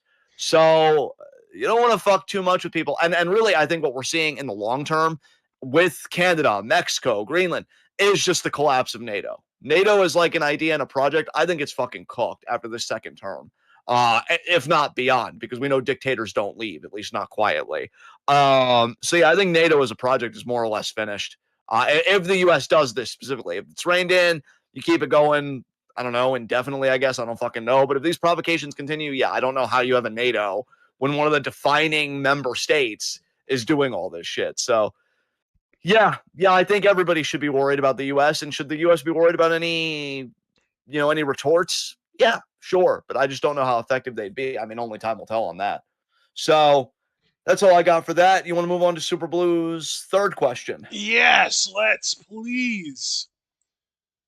Now that Cody's dumbass is no longer champion, will you react to WWE again? No. No, I'm over it. I'm burnt out, and my bandwidth's being consumed by other horrifying things, unfortunately. So question 4. I guess along the same lines, do you still plan to do the Rumble game this year or not? I was assuming we wouldn't, but I'll leave that to you because I know Rumble's a very dear PLE to you, even though we're not covering WWE anymore. I So think what's that the the status of Royal that? Rumble prediction game is on hiatus until 2028 at the absolute earliest. Well, there you go. Question 5. Which is worse in terms of not putting anyone over? Asuka leaving NXT or Oba leaving NXT? I'm actually going to argue Oba in this case, because they had a chance to put over Javon and they didn't. And I guess the corollary to that for Asuka would have been Ember Moon, aka Athena. But I'm actually gonna say maybe it's just recency bias, of course. But Oba, and really the only thing they did dirty with Asuka is the streak finally did end against fucking Charlotte. So what about you, man? What's your opinion on this? I'm trying to remember Asuka's NXT Women's Championship matches towards the tail end of her run. She did her last defense was beating Ember Moon. Prior to that, she beat Nikki Cross, last woman standing. She had already beaten Nikki Cross relatively recently prior to that, and she beat Ember Moon prior to that. She went to a no contest with Ruby Riot. Um, Nikki Cross and Ruby Riot in the same match in a triple threat. Nikki Cross and Ruby Riot in a triple threat. Okay. So I think it's safe to say that mostly the women who would have benefited from being allowed to actually beat Asuka were Ember Moon, Nikki Cross, and Ruby Riot. And for the men, with Oba pulling his cage match up right now, actually, Yes. Javon was a big one. Javon was a big one. I would argue Javon was the biggest one, actually. Um, he also could have put over Leon Slater, which would have been a cool little thing for the TNA relationship. He lost to Ricky Saints, then beat Ricky Saints back for the title, which I think does Ricky Saints dirty. Not to mention, you mentioned Ricky is heel now, I guess. So they pretty much killed the Ricky Saints character at the altar of Oba, only for Oba to just relinquish the title anyway, which is pretty bad. Yes. Um, Oba also beat Javon twice just in the last 6 months. He beat Javon at Heatwave, and then he also just beat Javon on NXT last month in a retention, which was his first successful retention after winning the title back from Ricky. That wasn't necessarily on Oba. Like, they didn't book it in such a way that Oba beat Javon clean. He still needed Ricky's help to do it. But still, these are all examples of booking fumbles where we have been calling for Oba to put over Javon for the longest time now. I think we both thought he would finally do it at Heatwave. That didn't happen. He put over Ricky Saints only to then take his win back, and then they turned Ricky heel, which also translated into Oba beating Javon a second time. Yeah, I think Oba is absolutely the worst scenario between him and Asuka. Yeah, I'm pleasantly surprised we agree on that. So Well, I mean, even if next you just want to question. look at it in the sense of like Oba has taken losses, but the losses have basically been almost negated in such a way that made the person that was supposed to get put over by beating Oba less relevant after beating him. Like Tony D wins the North American title, holds it for a little while, then drops it to, was it Ethan? Yes, I believe that's correct. And Tony had the whole storyline with Stacks that lasted a month or two. Tony then went away, and when he came back, it was like this new weird gimmick that basically killed any momentum he had before leaving. Actually, I want to correct the record. Sean Spears beat Tony, and then Ricky Saints beat Spears, and then Paige beat Ricky Saints. Jesus Christ. Um, and Yeah, then yeah, Oba did put over Ricky, but immediately beat him for the title back anyway. So it's like, what does that even matter? And then again, like, even if you want to say like, oh well, Ricky got the credibility of beating Oba, he just turned heel with it anyway afterwards. So who gives a shit? exactly. Yeah. And then with Asuka, no matter how many women she beat, she took her undefeated streak to the main roster. And to me, that justifies any wins that she might have had as NXT Women's Champion and justifies her relinquishing the title because it allowed her to take her streak to the main roster and stay undefeated on the main roster. It's not anyone in NXT's fault that they wasted her streak on Charlotte Flair. Yeah, yeah. It's No, I obviously think that's not airtight Asuka logic to me. Yeah. herself's fault either. Yeah, exactly. No, I think that's airtight logic, man. I agree completely. So All right. That we was have two it. questions from Foster. Yeah, correct. That was it from Super Blue. We have two Alex Foster questions now. Do you want to ask, or should I go back to asking? I can ask this one. In honor of SmackDown vs. Raw 2006, which I went on that whole playful rant about. If Teddy Long found out that you ran him over, that was like the big SmackDown storyline in 2006, was that somebody ran over Teddy Long and there were multiple options of who it could have been. What would your reasoning be in the promo? Simple. He put me in too many matches one-on-one with The Undertaker. And yeah, I fucking You hated it, wanted to Teddy. give him Book a me in taste something of his else. own medicine by having him get met with an actual Undertaker. So yeah, that would be my reasoning. What about you? Because with your tone and your intellect, I'm sure the reasoning and the promo would both be fire. Listen, Teddy, I didn't mean to run you over. I just didn't see you there. I'm so sorry. I was trying to cover it up, man. It was me. I'm so sorry, man. Please forgive me. Honestly, that would be hilarious. They should have had that as an option in the game. Yeah. All right, and then final question of the Q&A portion. When you guys retire, what wrestlers, beloved or hated, should see you off? I'm just going to do one for each, just because I, don't want to spend too much time racking names in my brain. So Johnny Mundo would see me off and give me a pair of his sunglasses for the love side. And I think Cardona, just because I trolled him a lot in the early days of TWitWoW, would see me on the hated side. And I want to yeah, add one so for yours. Xavier Woods would be perfect for you. yes, yes, and he just kind of just like scowls at me. He doesn't even give me one last cry face because it's like, man, fuck you. So what about you, man? What No, but beloved? then Yeah, see, but these are just wrestling gimmicks. We can book these too. You would have to hit him with a low blow to get the cry face. and I would. Uh, but yeah, what wrestlers? You don't have to do like me and just keep yourself to one. I just know that I like hem and haw a lot. And I don't like to waste time. I think What? uh, Yeah. a really good one that would be a former love who became a hate would be Dolph Ziggler. Oh, nice. Because I was the biggest Dolph Ziggler fan in our friend group for a while, and then we kind of broke off from that particular friend group, and eventually I got sick of his shit, and then he literally caused us to stop watching NXT for a while because he won the title and then retained it against Braun. Yes. So that's a good one. A really big one for me, Brian Danielson, without a doubt. I think he's officially surpassed Eddie Guerrero as my favorite wrestler of all time at this point. Oh, wow, that's powerful. So he would have to be there. Um, Another former love turned hate would be CM Punk. I think would be fitting just because I know that he was someone that you and I both absolutely loved in his initial WWE run, and then he went to AEW, and you know, I'm gonna just leave it there. And then I think another good one as a former hate turned love would be John Cena and also Roman Reigns, because both of those guys we used to hate, and they've both over time, won us over, and we're both big fans of both of them now. So those are good ones. Um, EO would have to be there for me. I think Kairi would have to be there for you. Yes.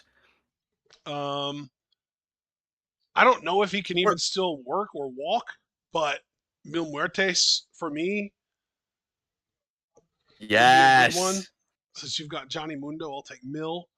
Um, I'm trying to Since we can do remember. cross promotional, Utami for me for sure. Oh my Gotta God, have yes.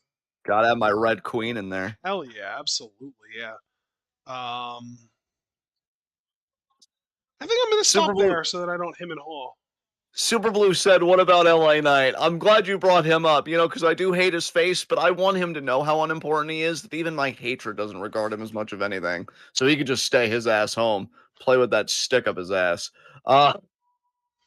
So that's Q&A. Now let's go to high spots and low shots.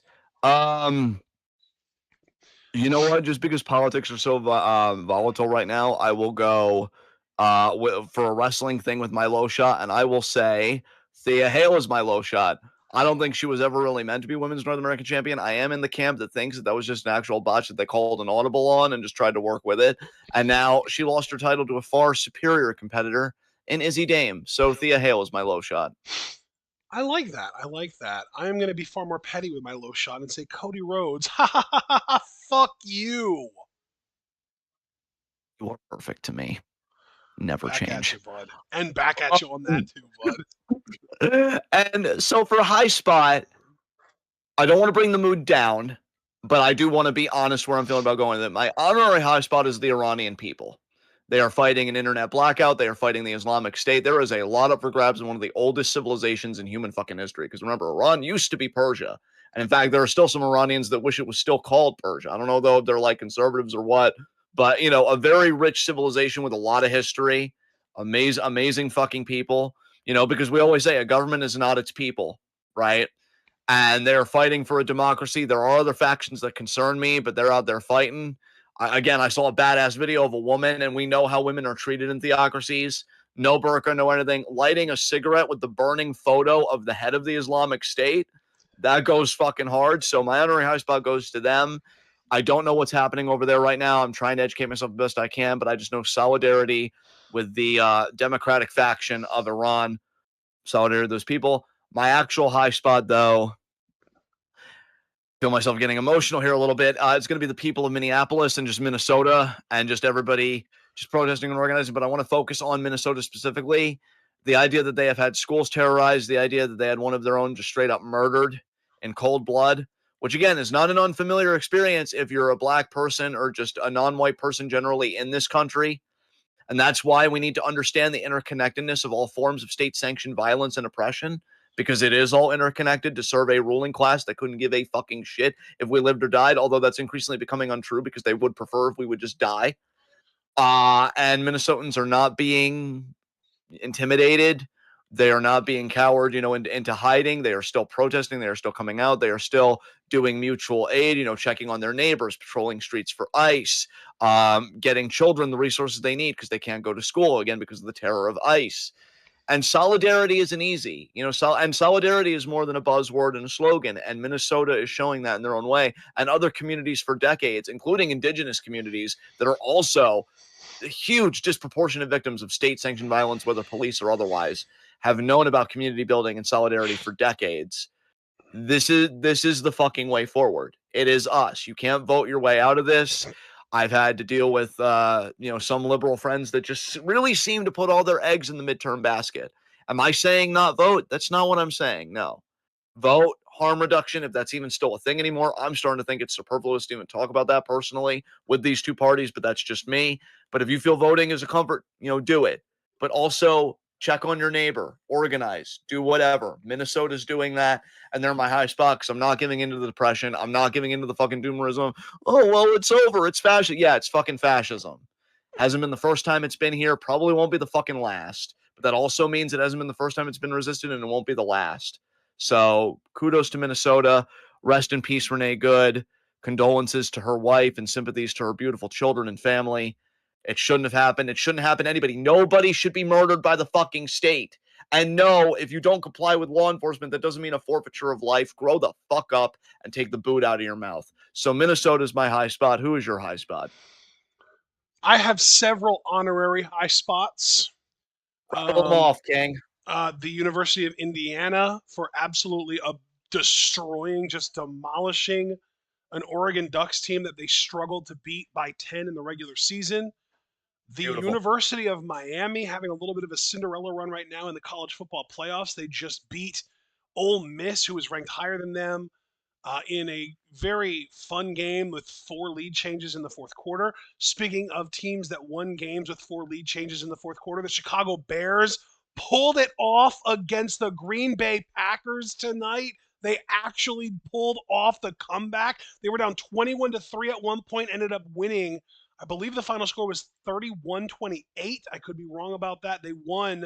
Actually, no, they won by 4 points. So it would have been like 34-30 or something like that. I don't remember the exact score, but yeah, the fact that the Bears managed to come back and get that win is insane. Um, Another honorary low shot or honorary high spot to the Los Angeles Rams, who looked like they might have actually dropped the first game of the playoffs this year to the Carolina Panthers, who really kind of fell backwards into the playoffs. They actually had a losing record, but because they were in such a weak division, they won the division anyway with a losing record at 8-9.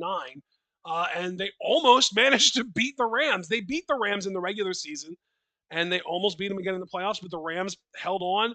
They won the game, and they are going to get to advance to face a team that hopefully is a little bit of a better matchup for them as a team than the Carolina Panthers, who clearly are a bad matchup for them. But my actual true high spot has to go to Izzy Dame for finally Yes. winning the Women's North American Championship on a night that could have been really bad for her because she did lose to Tatum Paxley earlier on in the night.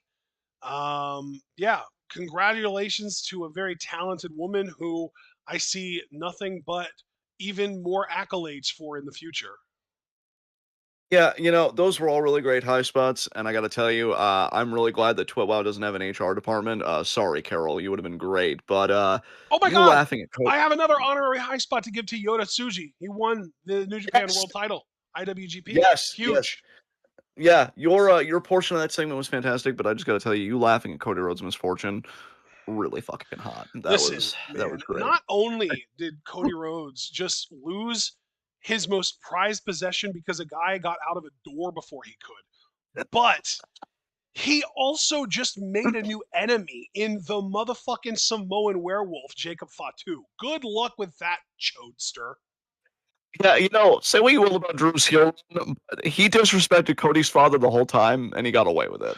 That I Do love with that that. what you will. And Uh, Cody got immediately sent to the back of the line because now they're doing this whole tournament to determine Drew's next opponent. how's that adrenaline in your soul now, jackass?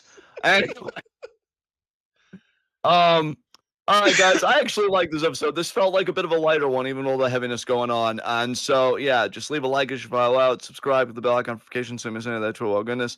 Check out everything we're involved in the description box. Follow us on Blue Sky and Twitch because we are the best podcast on the internet today.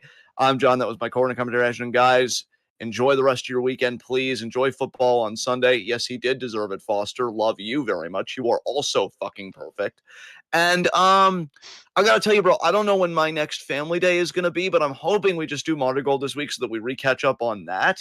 And yeah, I'm guessing Stardom Thursday. We'll have to see about that. So we'll see. But if nothing else, if you guys don't watch our Joshi content and this is all you're in for, this is every Saturday at 10:30. So we'll see you guys again for this. And again, not to be a broken record about it, but be good to yourselves and each other more than ever, however you can, whenever you can. Tune in. Peace out.